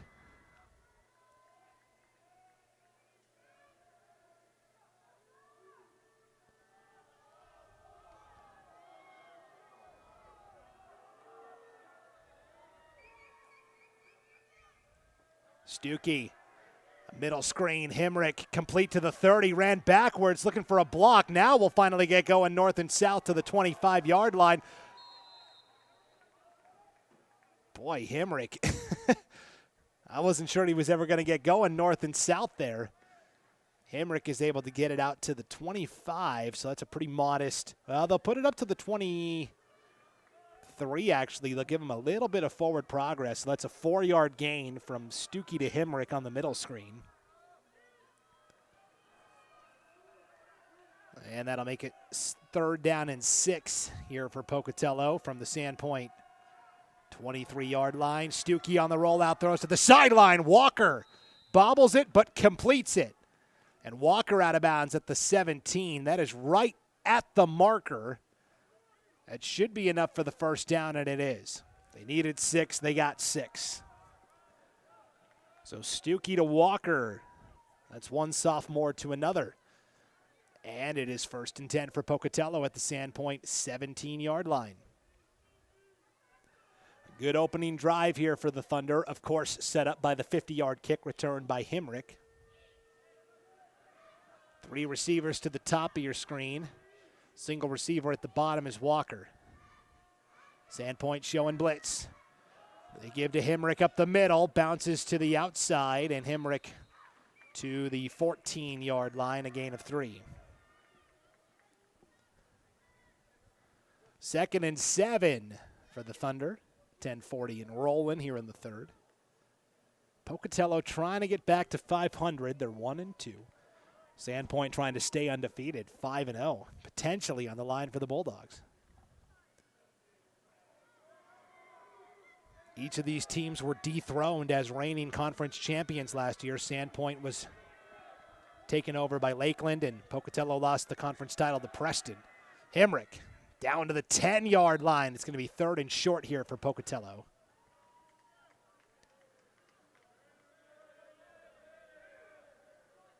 It's going to be 3rd and 3 after the 4-yard run there by Hemrick. So 3rd and 3 for Pocatello from the Sandpoint 10. They've got to get to the 7 for the first down. And you would think 2-down territory. With 9:40 and counting here in the 3rd.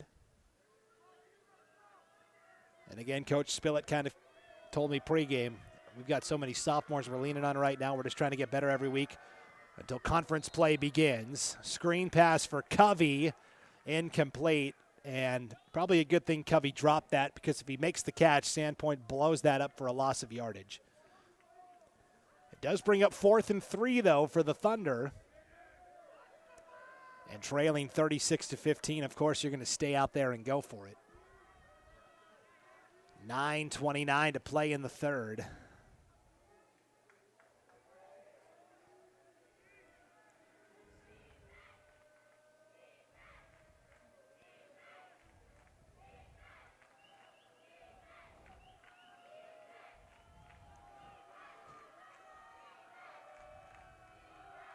Fourth and 3. Stuckey to the end zone. All sorts of contact. No flag and incomplete. They were trying to go to Wadsworth, the tight end, and the Sandpoint defender was tugging on that jersey pretty good. Ultimately, though, incomplete. Turnover on downs. And so Sandpoint holds. Maybe something about this stadium. You know, Montana was playing North Dakota last week at the college level, and they got away with a couple of egregious pass interference penalties late in the game to secure the comeback win. Montana going to host Indiana State, the Sycamores, on Saturday. They're going to have their walkthrough here at the stadium tomorrow. That's why they couldn't play this game on Friday. They had to play it on Thursday instead. 1st and 10 for Sandpoint from the 10-yard line. They'll go up the middle with Sheets, and then a flag comes out at the end here. For the moment, a 5-yard run by Jensen Sheets. We'll see what the infraction is here.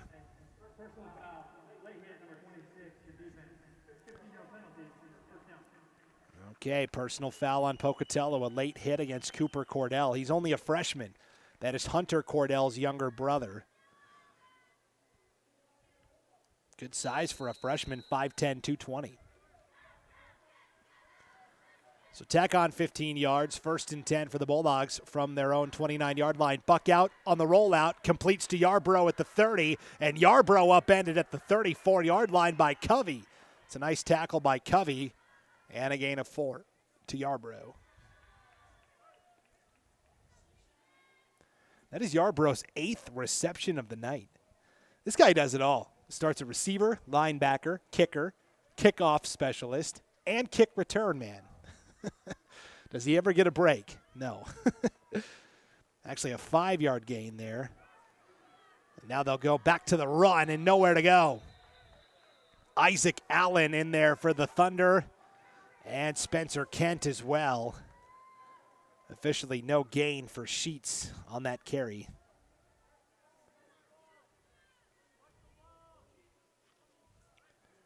We'll bring up 3rd and 5 for the Bulldogs. That's actually 3rd and 6. Up the middle, this is Jensen Sheets. And again, you hear those Sandpoint fans and the players. Sheets out to the 44-yard line and a first down.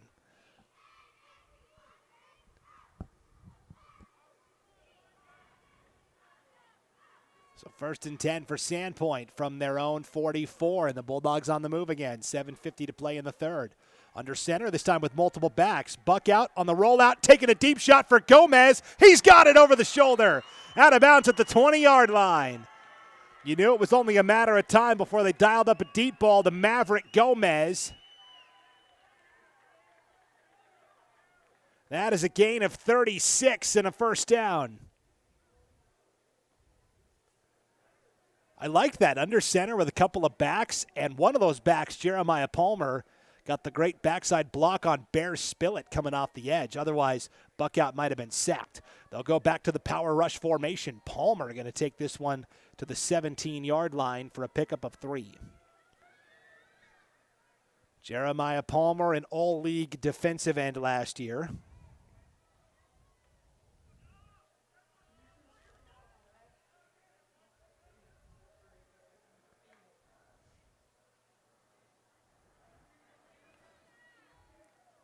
And kind of moonlights as the power running back in the Bulldogs' offensive backfield. Sheets up the middle this time.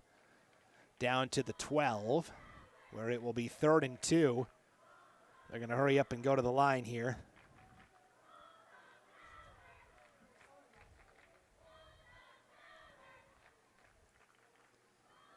They give to Sheets up the middle. Inside the 10, has the first down to the 8. Where it will be 1st and goal for the Bulldogs with 6:47 to play here in the 3rd. Flag came out at the end as well, so we'll see what the infraction is here.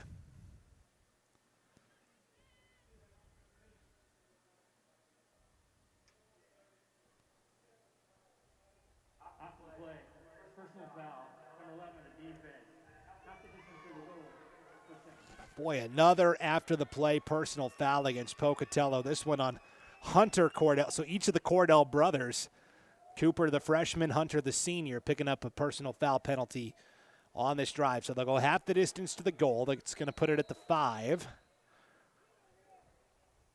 Actually, technically the 4, where it's 1st and goal. They give up the middle. First carry of the night for Zachary Beers. And Beers for a gain of 2 to the 2. 2nd and goal from the 2. Beers again on the run to the 1. It's going to be 3rd and goal from the 1.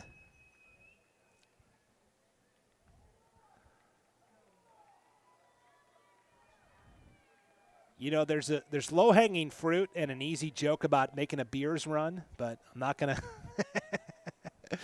to go there. 3rd and goal from the 1. We'll see if Beers gets the call again. He will. And this Bud's for you. He finally gets into the end zone. Beers on the 1-yard plunge.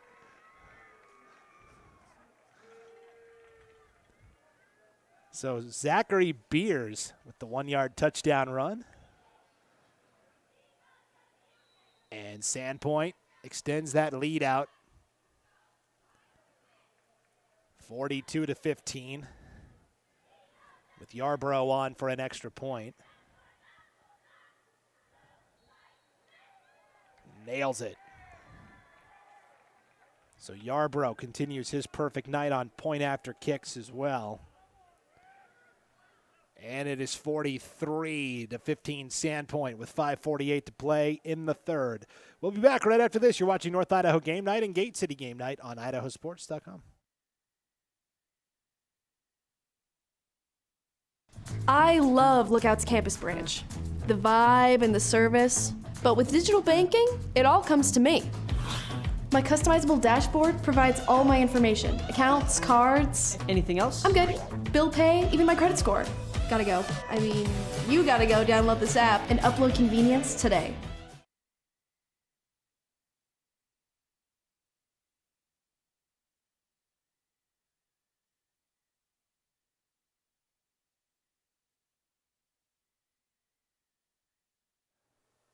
.548 to play here in the 3rd, and Sandpoint extends their lead out to 43-15. 1-yard touchdown run by Zachary Beers.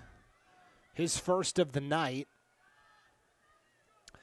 and I believe his first of the season as well.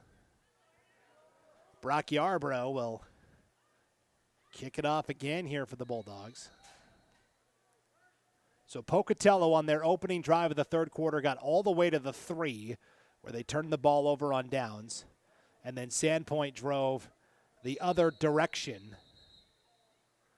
Line drive kick will be downed by Graham Farnsworth at the 34-yard line, where it will be 1st and 10 for Pocatello.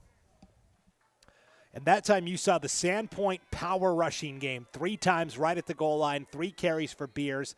They finally got him across. That Sandpoint offensive line, and again, we want to shout out all the guys. Owen Erickson, Owen Hughes, Jaden Moss, Isaac Jordan, and 6'7", Jevin Meyer. 1st and 10. Pitch from Stuckey to Kyle Covey. And Covey will get 2 yards on that run.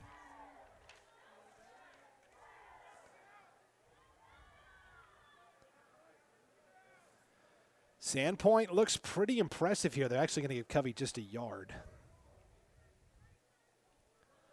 And for the Bulldogs, the degree of difficulty kicks up pretty significantly in the second half. After this, back-to-back games against 6A, Coeur d'Alene and Lake City, and then at Lewiston and home versus Lakeland in their 2 Inland Empire League games to close out the year. And then they have a bye in the final week of the season.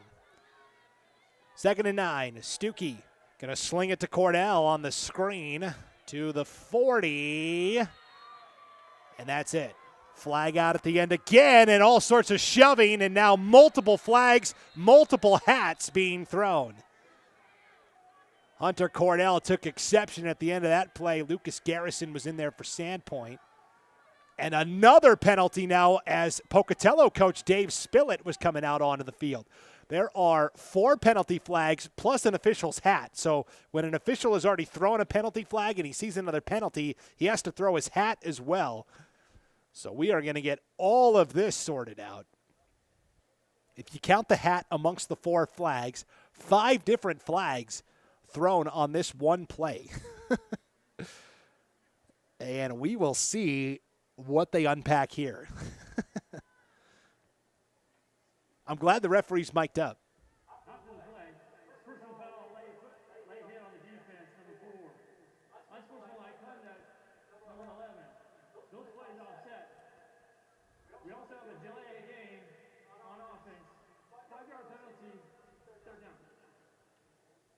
Okay, that's a new one. Offsetting personal foul penalties against Hunter Cordell of Pocatello and Aiden Smith of Sandpoint. And then Pocatello was flagged for a delay of game. Oh, I see. At the end of the play, Cordell threw the ball down the field, and so that's where the delay of game penalty comes in. So those personal foul penalties offset, and then it's a 5-yard delay of game penalty for Pocatello. So they'll move it back to their own 35, where it will be 3rd and 8. So wipe out the catch by Cordell. A lot of penalties tonight for week 5 of the high school football season.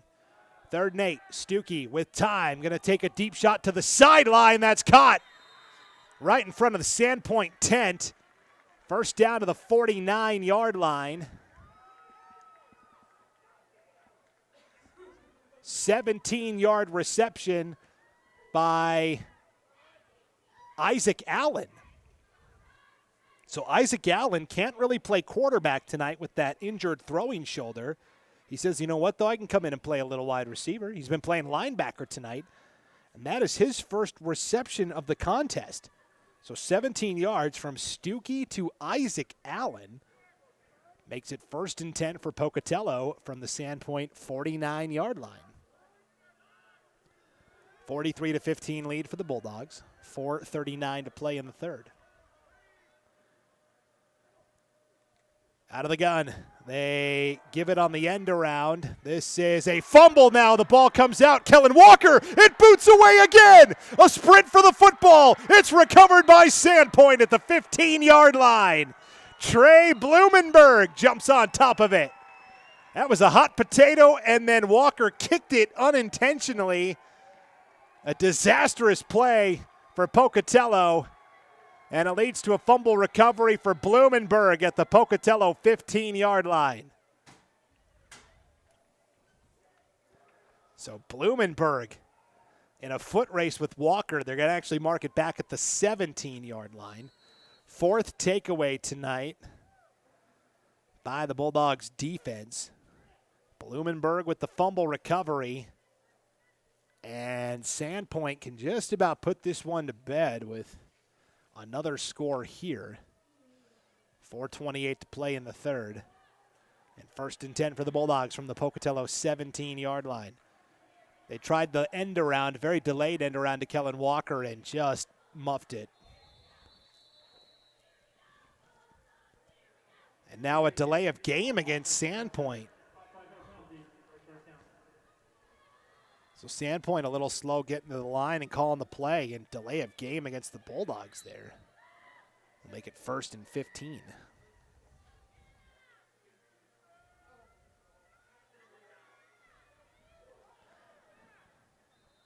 They will go with Sheets off the left side to the 20. So a gain of 2 there to make it 2nd and 13. 4:05 to play in the third. 43-15 lead for Sandpoint. Buck out of the pistol. Sheets gets the call again, cuts inside to the 15, and that's it. Javion King on the tackle. So a gain of 5 there for Sheets.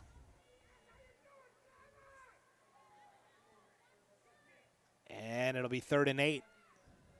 Well, we'll call it 3rd and 7. They've got to get to the 8 for their first down. 4 wide. Buck out, back to pass to the end zone for Yarbrough, overshot him, incomplete. Flag comes out, though, from the side judge. So hold the phone, and now another flag comes out from our umpire. Oh, baby. I tell you what, if I'm Coach Knowles and Coach Spillett, I'm making all my guys run up to the M. Up here on the mountain, on Mount Sentinel here in Missoula after all these penalties tonight. Before we get on the bus and go home, everybody's running up to that M on the mountain. I think there's 8 switchbacks you got to navigate on a pretty steep incline. So we will sort this out. Let's see.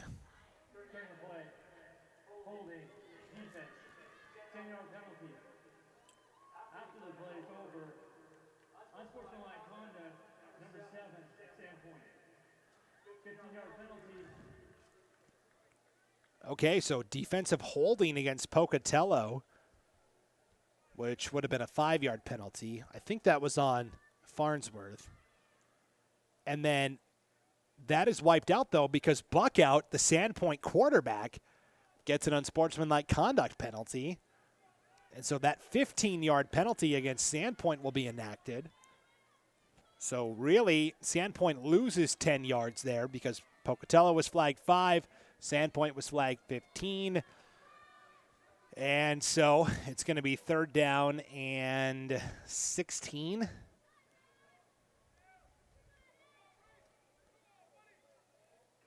Yeah, 3rd and 16 for Sandpoint. Officials having a discussion about where they're going to actually spot this ball. And it's going to be 4th down as well. So 4th and 16. And the ball is back at the Sandpoint, or excuse me, at the Pocatello 23-yard line.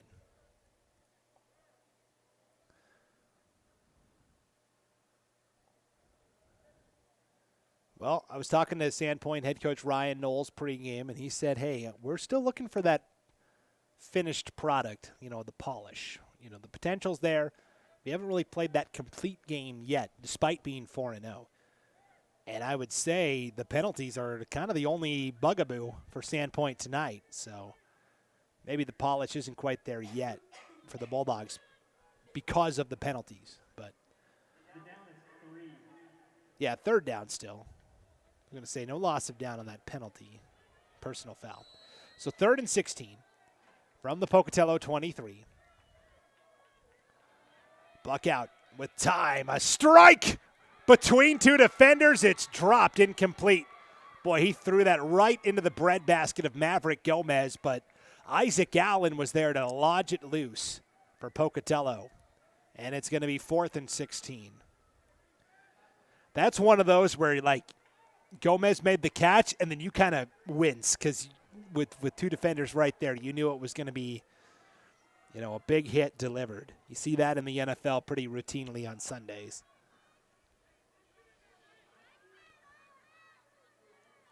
And Sandpoint's going to come out for the field goal here. Okay. So from the Pocatello 23, this is going to be a 40-yard field goal for Brock Yarbrough. So Yarbrough, and this play blown dead before it can start, but that was good. That would have been good from 50. Well, 45. I don't want to be hyperbolic. Encroachment against Pocatello. So instead of 4th and 16, it's going to be 4th and 11. Do they keep Yarbrough out there for the field goal? Do they go with the offense? Yarbrough on the season has not missed a kick. He's 18 of 18 on PATs coming into tonight. 3 of 3 on field goals with a long of 34. So now from the 18-yard line, this is going to be a 35-yard field goal. This would be his new long for the season. From the right hash, Schreiber the hold. Yarbrough on the way. Nailed it. A new season long for Brock Yarbrough, a 35-yard field goal.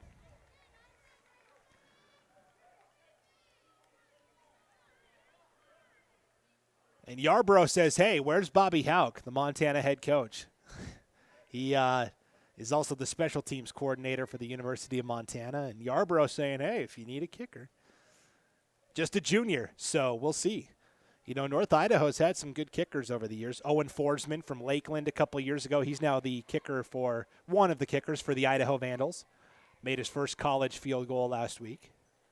And he handles the kickoffs for the Vandals as well.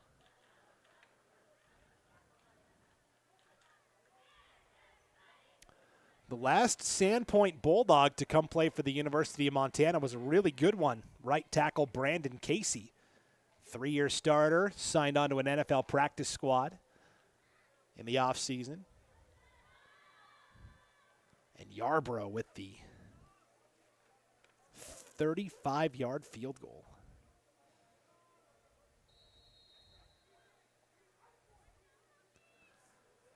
To make it 46-15 Sandpoint with 3:18 to play in the third. Line drive will be scooped up by Hemrick at the 7. Hemrick to the 30. And a return out to the 34, where it will be 1st and 10 for the Thunder. Trying to think about the last Pocatello player from Pocatello High that played for the Grizz. I'd have to look that up. A lot of those guys end up going to Idaho State University or BYU, or if you're Tommy Togiai, Ohio State. I guess that was Highland, not Pocatello. Regardless, 1st and 10 for the Thunder. Play action. Stuckey going to swing it to Covey in the flat to the 40, the 45, and up to the 47-yard line. So a nice job there from Covey to pick up 14 and a first down. That is Covey's second grab of the night.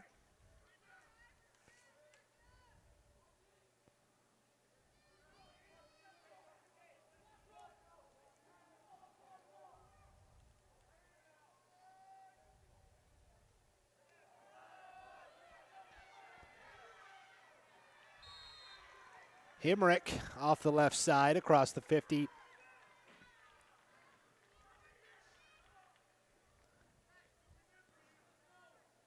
To the 48-yard line of Sandpoint. So a 4-yard run there for Hemrick.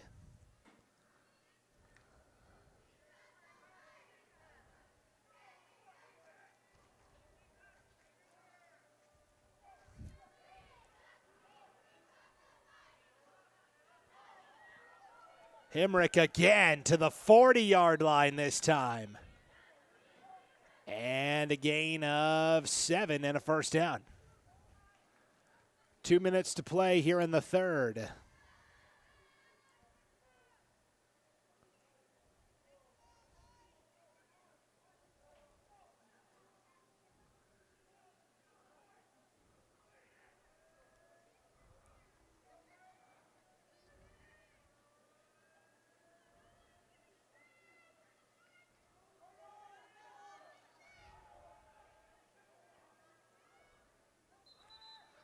And this play blown dead before it can start. 1st and 10 from the 40.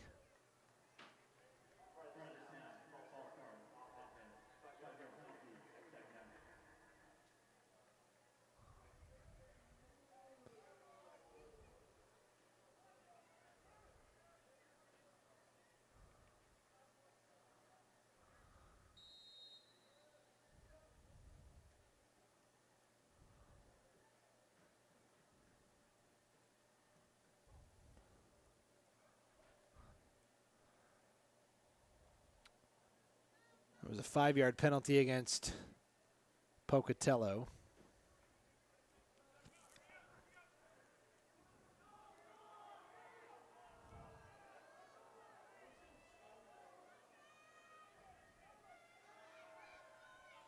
Stuckey, that's a dangerous throw, nearly intercepted. In and out of the hands of Brock Yarbrough. Boy, with the 2 receiving touchdowns, the field goal, and then he nearly got the interception on defense. What a night for Brock Yarbrough.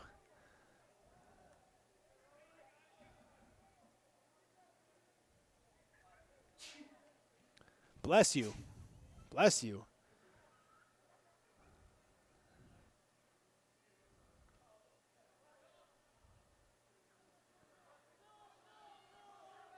It looks like, I was trying to look up players for the University of Montana from Pocatello.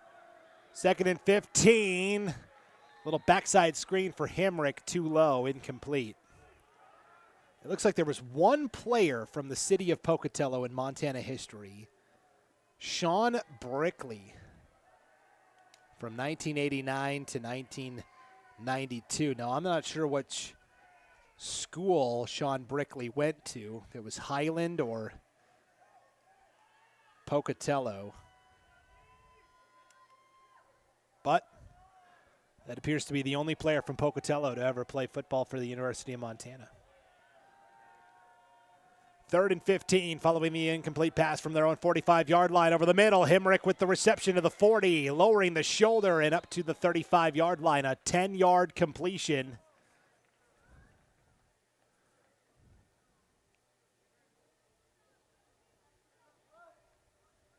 To Hemrick.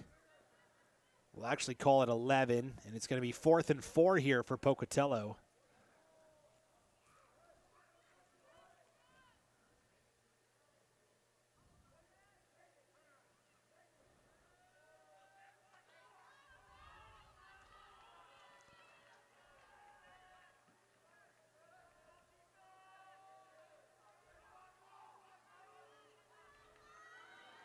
Pocatello going to go for it here, 4th and 4.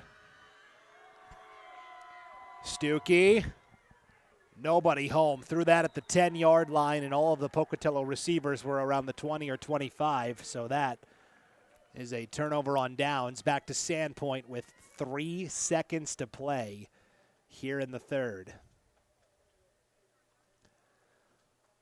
And we'll see if the Bulldogs, they're going to bring that first-string offense out once again.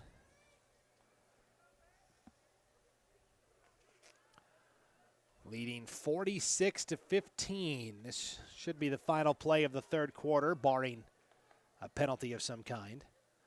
And there is a penalty from the back judge. Screen pass complete to Jack Schreiber. For the moment, a gain of 4. But, again, we'll see what the laundry is.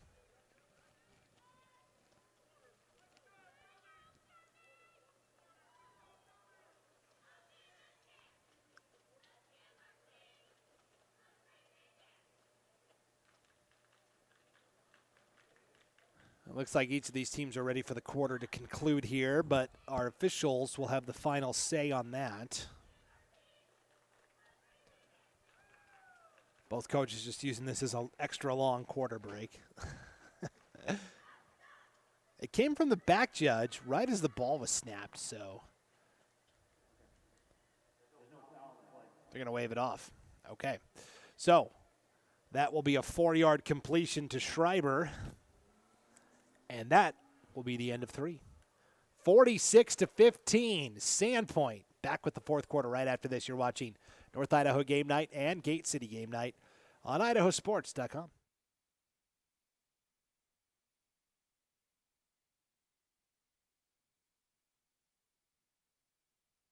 So, what's next? Your path doesn't have to look like theirs. You can do this, or this, or this. Check out in-demand jobs in Idaho and get up to $8,000 to find your thing. Vaping sucks you in quick, and the more you vape, the harder it is to quit. Not to mention all the chemicals and health problems. That's why thousands of teens are joining My Life, My Quit. Visit mylifemyquit.com or text Start My Quit to 36072. Fourth quarter about to begin here. And it will be Jensen Sheets on the run, the 40 and the 50 still going to the Pocatello 45-yard line. Sheets. That is a gain of 21 and a first down.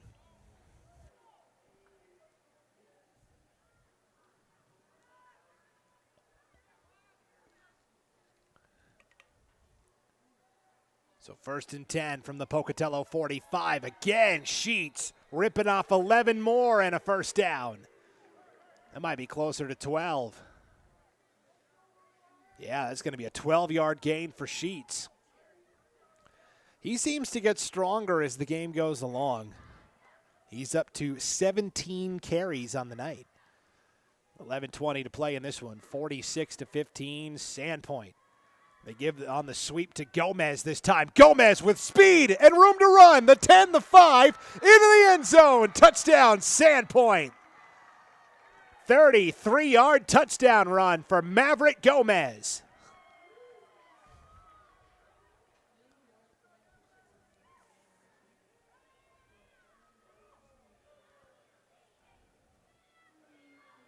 We mentioned it. Gomez, the Class 5A 200-meter state champion last spring on the track. And Sandpoint has set a new season high in points with 52 here against Pocatello. Yarbrough, point after, is good.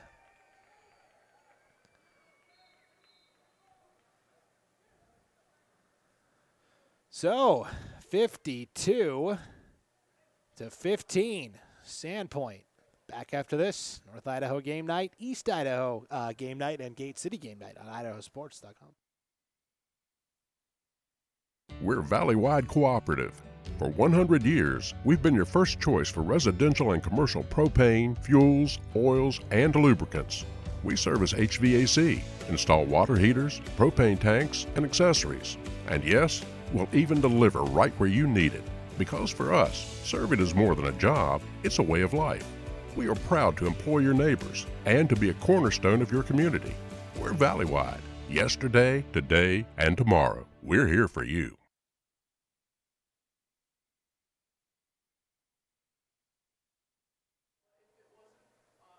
Welcome back to the University of Montana's Washington Grizzly Stadium. Brandon Maney and Dwayne Maney with you here on IdahoSports.com. It is 53-15 Sandpoint. 33-yard touchdown run by Maverick Gomez, and then that was actually Gage Martin with his first PAT of the night. I guess they figured, all right, Brock, you've done enough for us tonight. We'll let you finally take a play off. I'll tell you what, a little breeze blowing in here from the Hellgate Canyon here at the University of Montana, and it feels really nice, actually. Really nice breeze right now. Looks like a penalty against Pocatello maybe as well, because Sandpoint's kicking off from the Pokey 45-yard line here. And this will be Gage Martin, again, number 19 here, kicking off for the Bulldogs. A chance to show off that leg, see if he can drill this one into the end zone for a touchback, which he does. Boy, almost cleared the crossbar, just missed it wide left. So 11:09 to go, and for Pocatello, I think a couple of goals you could set here is just finish the game strong, maybe get another score, but I think number one thing has got to be no more penalties. The penalties have been killer tonight on both sides, but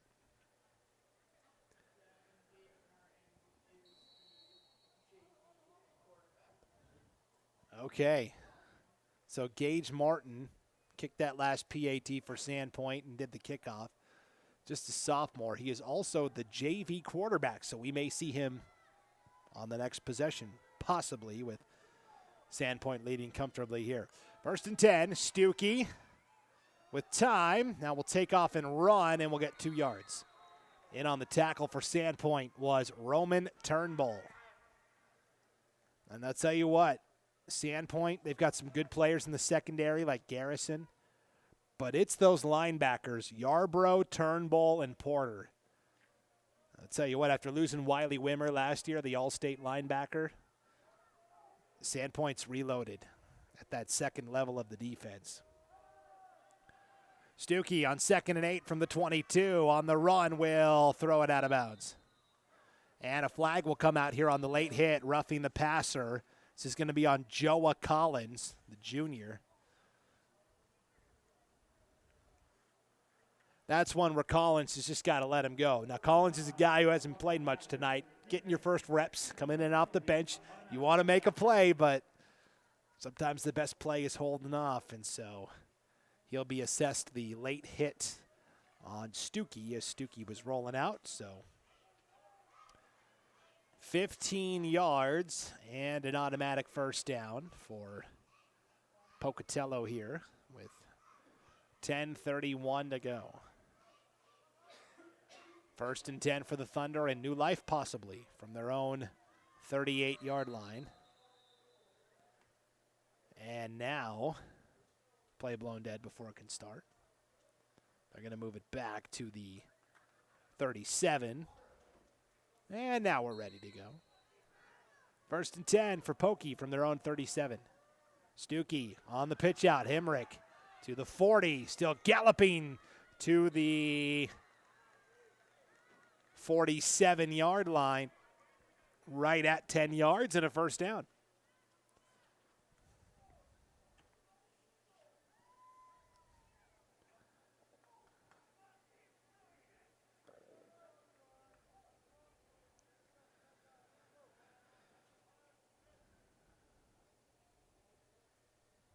First and 10 here for the Thunder from their own 47-yard line now. 10 minutes to go. Stuckey rolling out right side. On the run, floats it. That's complete. Just shy of the 40-yard line of Sandpoint. Kellen Walker with the grab. Sandpoint trying to say incomplete. They're going to defer to the back judge. No signal yet. They'll say yes, move the chains and a first down. That is a gain of 12 to Kellen Walker. So Walker's 4th grab of the night. 1st and 10 here for Pokey. Ball at the Sandpoint 41-yard line. Thursday night football on IdahoSports.com. Thanks for being with us here from Washington Grizzly Stadium on the campus of the University of Montana in Missoula. Stuckey pitches it to Hemrick to the 40, and that's it. A yard, and then the door closed pretty quickly there. And on the tackle for Sandpoint that time was Gabe Zaloga. So Sandpoint's kind of gone to the second unit defensively. There's a couple of starters out there still. I see like McEnany and Garrison in the secondary, but front seven, pretty much new guys. Schreiber in there at corner now. 9 minutes to go. 2nd and 9 for Pokey from the Sandpoint 40. Stuckey, out route, complete. That is Isaac Allen with the reception up to the 30-yard line. Gain of 11 and a first down.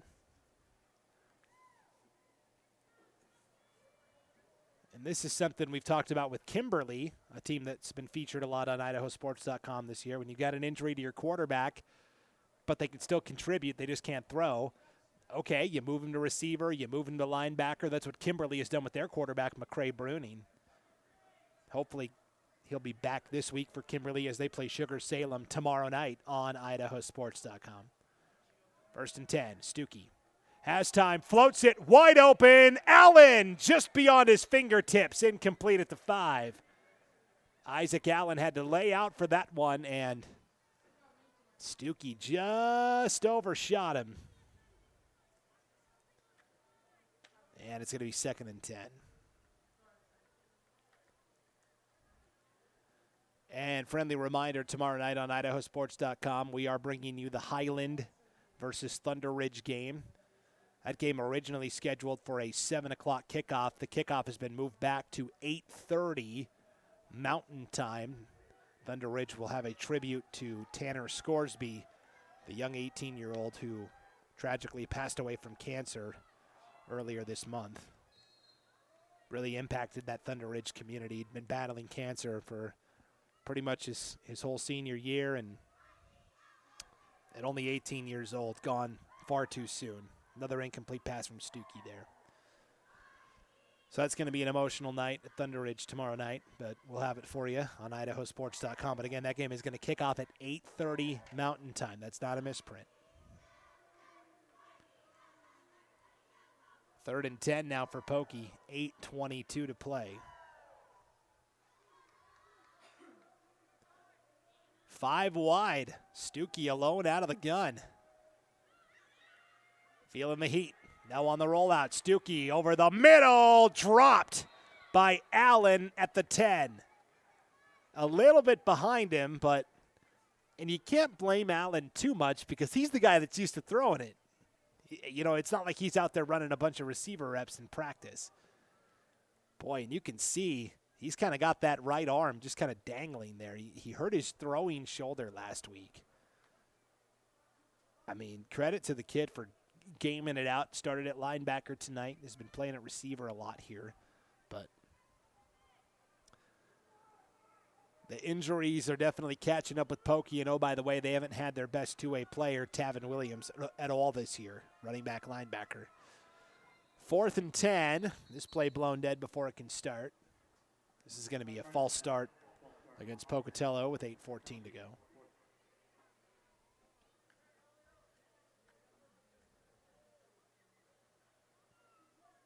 So 4th and 15 from the 35-yard line.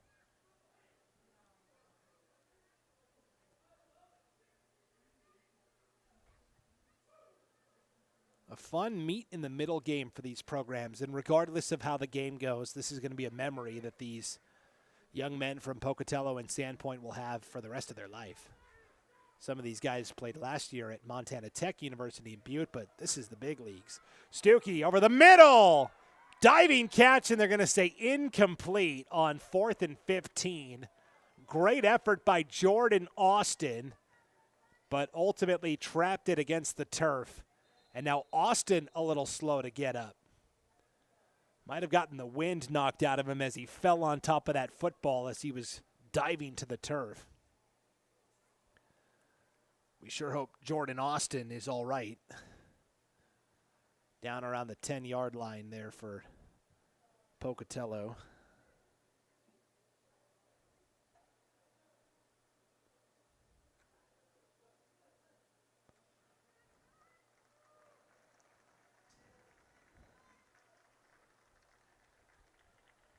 And it looks like Austin is all right. Gonna walk over to the Pocatello sideline. That's always a great sign. So 8:07 to go. Sandpoint will take over on downs here. And I would anticipate that second string offense coming in, and it is. So we'll introduce you to some of the new faces here in a moment.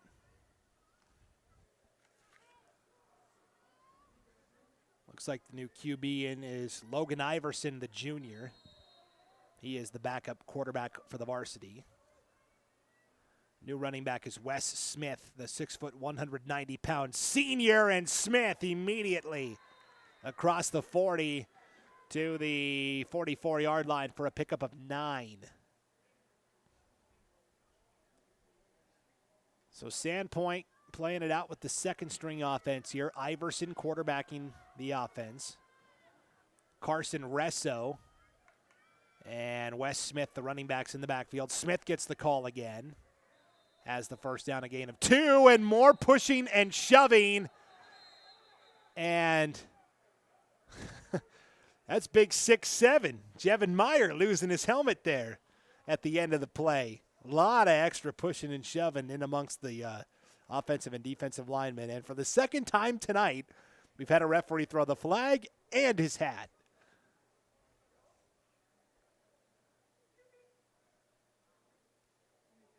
So 2 penalty flags and a hat have been thrown.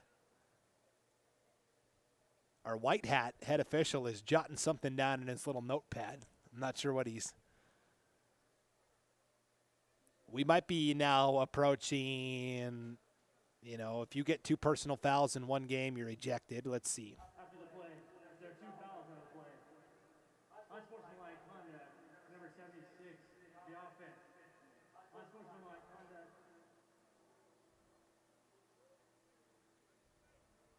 26 on the defense. Those penalties will offset. Okay, offsetting unsportsmanlike conduct penalties against Angelo Del Torto of Sandpoint and Cooper Cordell, the freshman from Pocatello. That's his second unsportsmanlike conduct penalty of the night, the young freshman there, Cooper Cordell. So usually that means an ejection, but 7:38 to go. Those penalties offset. We'll do it again. 1st and 10 from the 46. Wes Smith carrying multiple defenders with him. Across the 50 to the Pocatello 46, a gain of 8.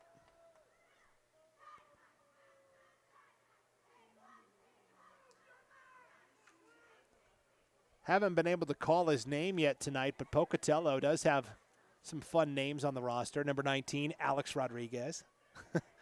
Not that A-Rod. 2nd and 2. And a yard maybe for Smith. In on the tackle for Pocatello, Javion King.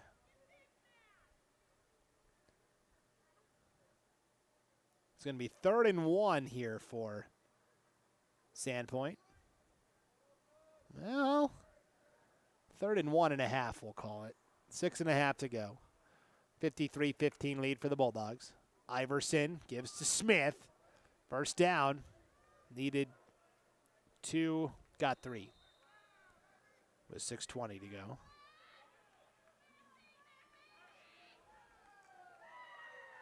Jevin Meyer is going to be the last offensive starter to check out, I believe.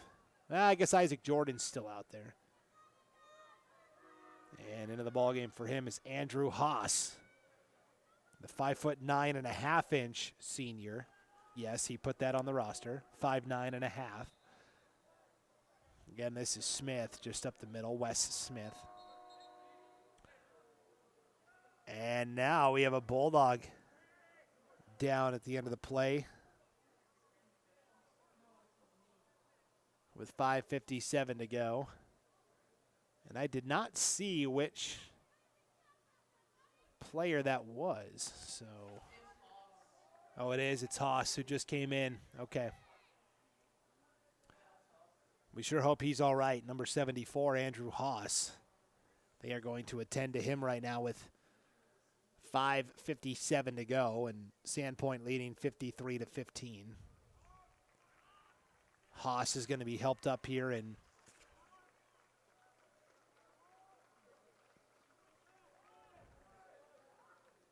not putting either foot on the ground. Both feet completely off the ground as 2 assistant coaches help him off. We sure hope Andrew Haas is all right. Sandpoint just trying to burn out the clock here with 5:57 to go and leading 53-15. Wind really picking up now. But again, a pleasant breeze on a hot night. 2nd and 8 from the Pocatello 41.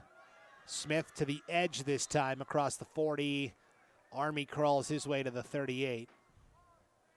It's going to be 3rd down and 6 here for Sandpoint. The Bulldogs are going to improve to 5-0. Not sure when the last time Sandpoint was 5-0 to start a season. Long time ago. Sandpoint won state championship in school history as Zachary Beers runs it for a couple. It's going to be 4th down. Sandpoint, their only championship in school history came in 1997. Head coach Ryan Knowles graduated from Sandpoint in 1997. So they won the year after he graduated. He was a 4-year starter at defensive end for the University of Idaho Vandals. Beers the first down on 4th and 5, takes it up to the 30. Fresh set of downs for the Bulldogs with 4:44 to go. And then from there, Coach Knowles coached at a couple of high schools in the Seattle area. Was a graduate assistant for 1 year at the University of Idaho. And then he spent 12 years coaching at Colgate University in New York. He was the defensive line coach and special teams coordinator. This is Beers again up the middle. 4:20 to go. Knowles has been the head coach at Sandpoint since 2018, his 8th year on the Sandpoint sidelines, coaching his alma mater, a record of 42-36 in that time. And meanwhile, so Knowles, a Sandpoint graduate, coaching his alma mater. Dave Spillett, the Pocatello head coach, he is a graduate of Pocatello High, 1995.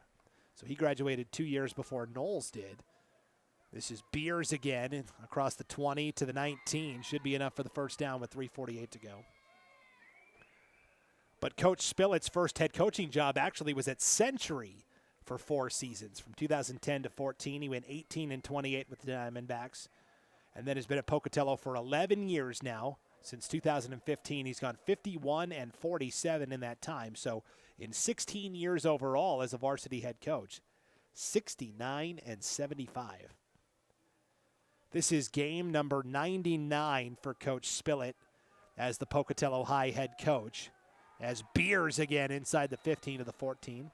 So next week for Pocatello, it will be the 100th career game for Coach Spillett as the head coach. Oh. So that was not Beers, excuse me, on that last run. Number 37, Trenton Cross. Okay, he was not on my roster. What year in school is he? Sophomore? Okay.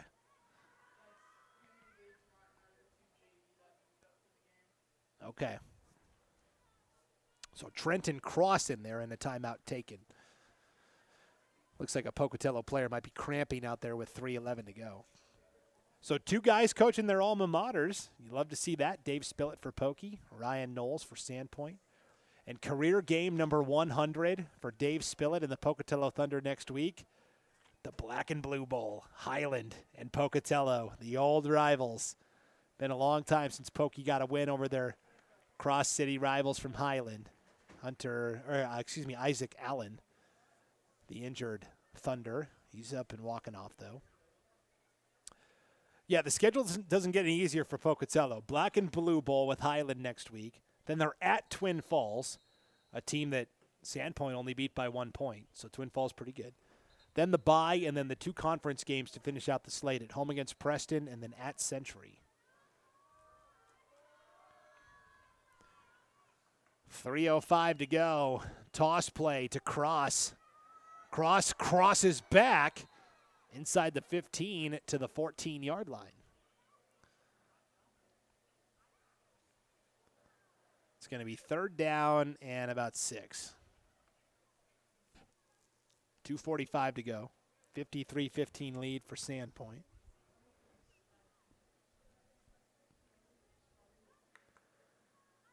Iverson gives to Cross inside the 10 and down to about the 7-yard line. First and goal for the Bulldogs with 2:33 to play.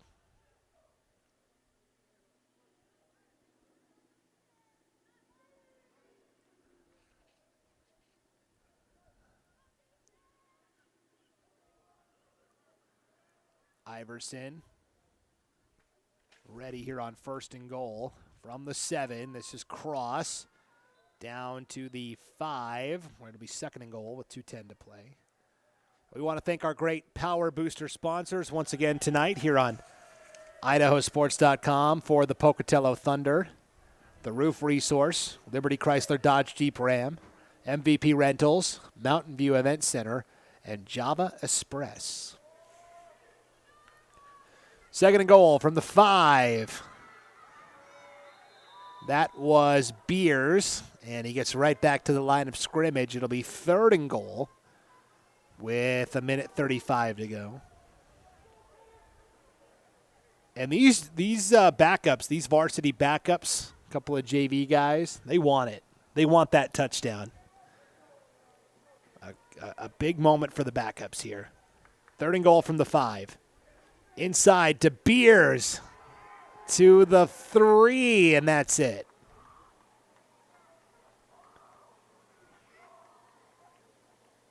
Pocatello saying maybe a fumble. Houston Himrick comes out of there with the football, but they're going to say Beers was down, and now Beers is hobbling off the field here for Sandpoint. We sure hope Zachary Beers is all right. Wes Smith will come back into the game for him at running back.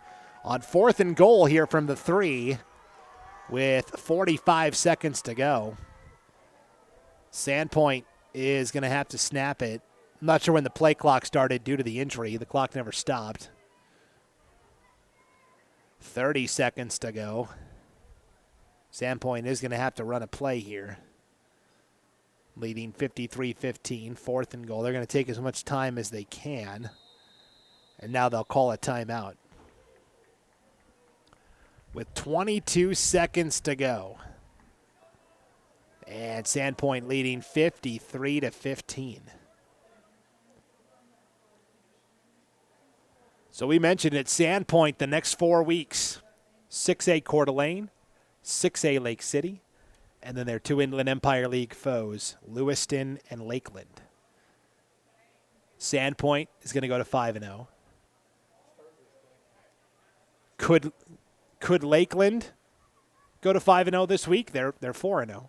Maybe Sandpoint and Lakeland will be undefeated when they play in that regular season finale. Looks like Sandpoint's going to try a field goal here. This is going to be Gage Martin.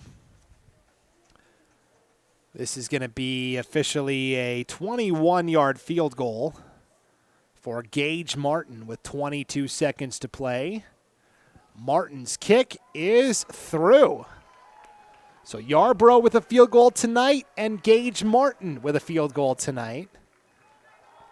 And it's 56-15 Sandpoint with 21 seconds to play.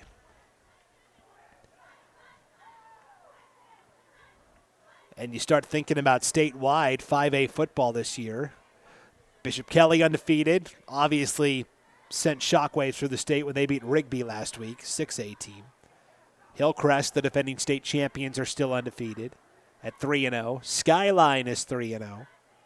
And very quietly up here in North Idaho, Sandpoint and Lakeland, both undefeated, both kind of just doing their thing and out of sight, out of mind.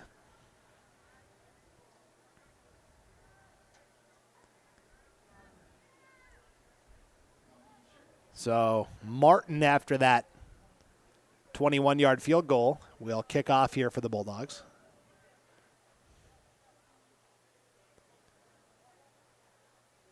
And back deep to return for Pocatello. It looks like Michael Creeder.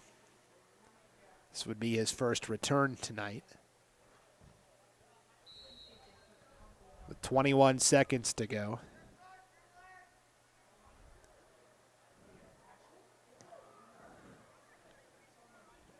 It is off the chest plate. This is actually Mac Fox on the return for Pokey, and Fox out to the 25 with 13 seconds to go.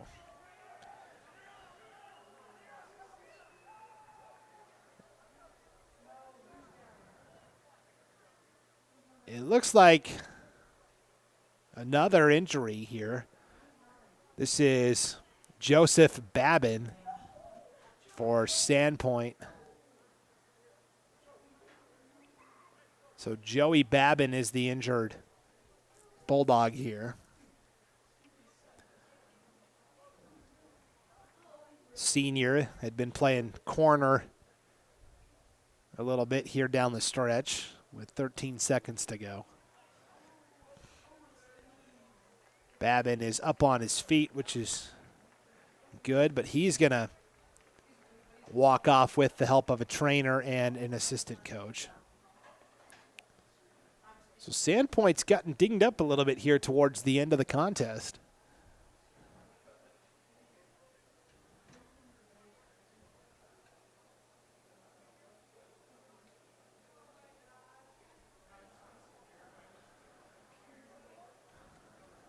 We'll see what Pocatello does here.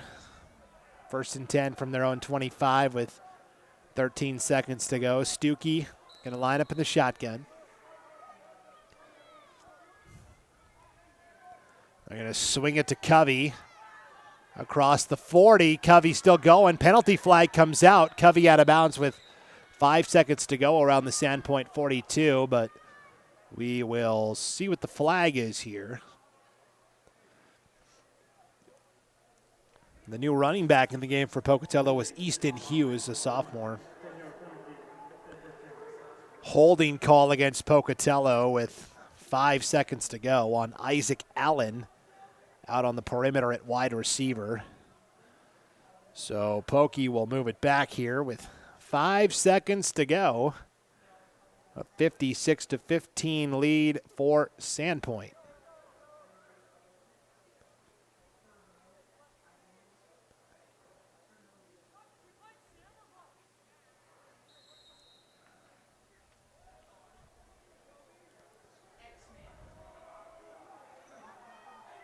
What should be the final play, barring a penalty. They will hand off here to Easton Hughes, and that'll do it. The Sandpoint Bulldogs move to 5-0 on the season. They just keep on climbing. And for Pocatello, they drop to 1-3, a young sophomore-laden team continuing to take their lumps in the hopes that it'll pay off down the stretch when conference games begin. But a 56-15 final for the Sandpoint Bulldogs. We'll be back with the IdahoSports.com postgame show in just a moment. You're watching North Idaho Game Night and Gate City Game Night on IdahoSports.com.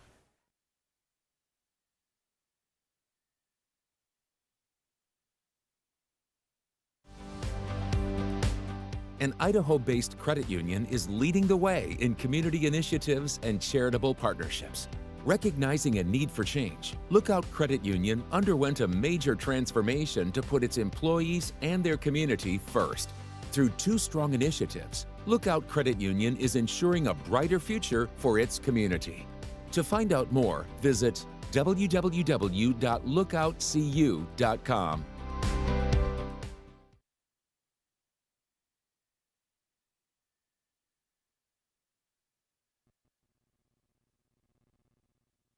At Valleywide Cooperative, we're here when you need us. For 100 years, we have been here to help you with food, fuel, and good old-fashioned advice. And for us, serving is more than a job, it's a way of life, which is why we pour so much into the communities around us. We've employed hundreds of your neighbors. We take pride in that, and in giving back millions in sponsorships, grants, donations, and scholarships. It's our way of saying thanks.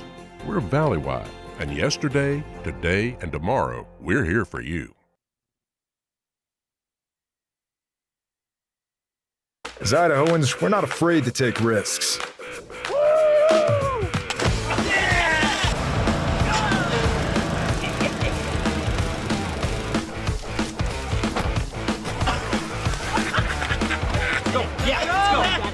All the way, all the way. Go. All the way down, all the way down.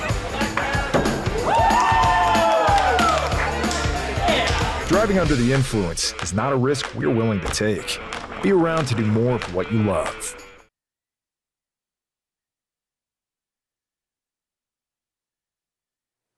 Welcome into the IdahoSports.com post-game show. One final time from the University of Montana's Washington Grizzly Stadium here in beautiful Missoula. Where the final score tonight, the Sandpoint Bulldogs defeat the Pocatello Thunder in a 5A non-conference meet-in-the-middle neutral site game. 56-15 the final. Brandon Baney back here with Dwayne Baney, and we've got one last piece of business to do here before we sign off. And that is to hand out our IdahoSports.com Player of the Game. That is presented by the Idaho Office of Highway Safety, reminding you to always keep your head in the game. Whether you're on the field or on the road, be in the moment and free from distractions. A lot of good candidates tonight. Braden Buckout, played a really controlled, efficient game at quarterback. Maverick Gomez had some big plays, 2 touchdown receptions and a touchdown run. The defense had 4 takeaways tonight, but we're going to give it to Brock Yarbrough, the outstanding junior receiver, linebacker, kicker, kickoff man, kick returner. He does it all for Sandpoint. And tonight, Brock Yarbrough, 8 catches, 130 yards, and 2 touchdowns. He also went 5 of 5 on point after kicks and nailed the 35-yard field goal to boot, his new long for the season. So Brock Yarbrough, the junior from Sandpoint, a well-deserved IdahoSports.com Player of the Game honor, presented by the Idaho Office of Highway Safety. And that'll do it for this IdahoSports.com GameStreams production of North Idaho Game Night and Gate City Game Night, presented by Project Filter, Valleywide Cooperative, Next Steps Idaho, Ideal, Idaho's College Savings Program, the Idaho Office of Highway Safety, and Lookout Credit Union. The Sandpoint Bulldogs defeat the Pocatello Thunder in a neutral site non-conference game here in Missoula, 56-15, the final, led by our IdahoSports.com Player of the Game, presented by the Idaho Office of Highway Safety. Brock Yarbrough, 8 catches, 130 yards, and 2 touchdowns, 5 of 5 on PAT kicks, and a 35-yard field goal in the win. Next week, Sandpoint's going to play Coeur d'Alene. Pocatello's going to play Highland in the annual Black and Blue Bowl. So each of these teams playing up a level next week at the 6A level. And tomorrow night on IdahoSports.com, 6 more games across the state, including some of the teams that Sandpoint and Pocatello would be very interested in. We're going to have Lakeland versus Post Falls tomorrow night on IdahoSports.com. So Sandpoint fans, you want to see what Lakeland's up to, you can tune into that. Pocatello fans, you want to scout out Highland ahead of the Black and Blue Bowl next week. We've got Highland and Thunder Ridge for you tomorrow night on IdahoSports.com as well. Big thanks to my dad, Dwayne Baney, for running the camera tonight.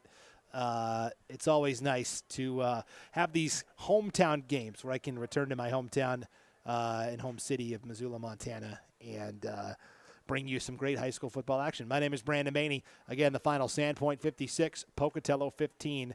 Until next time, thanks for tuning in here on IdahoSports.com. Good night, everybody.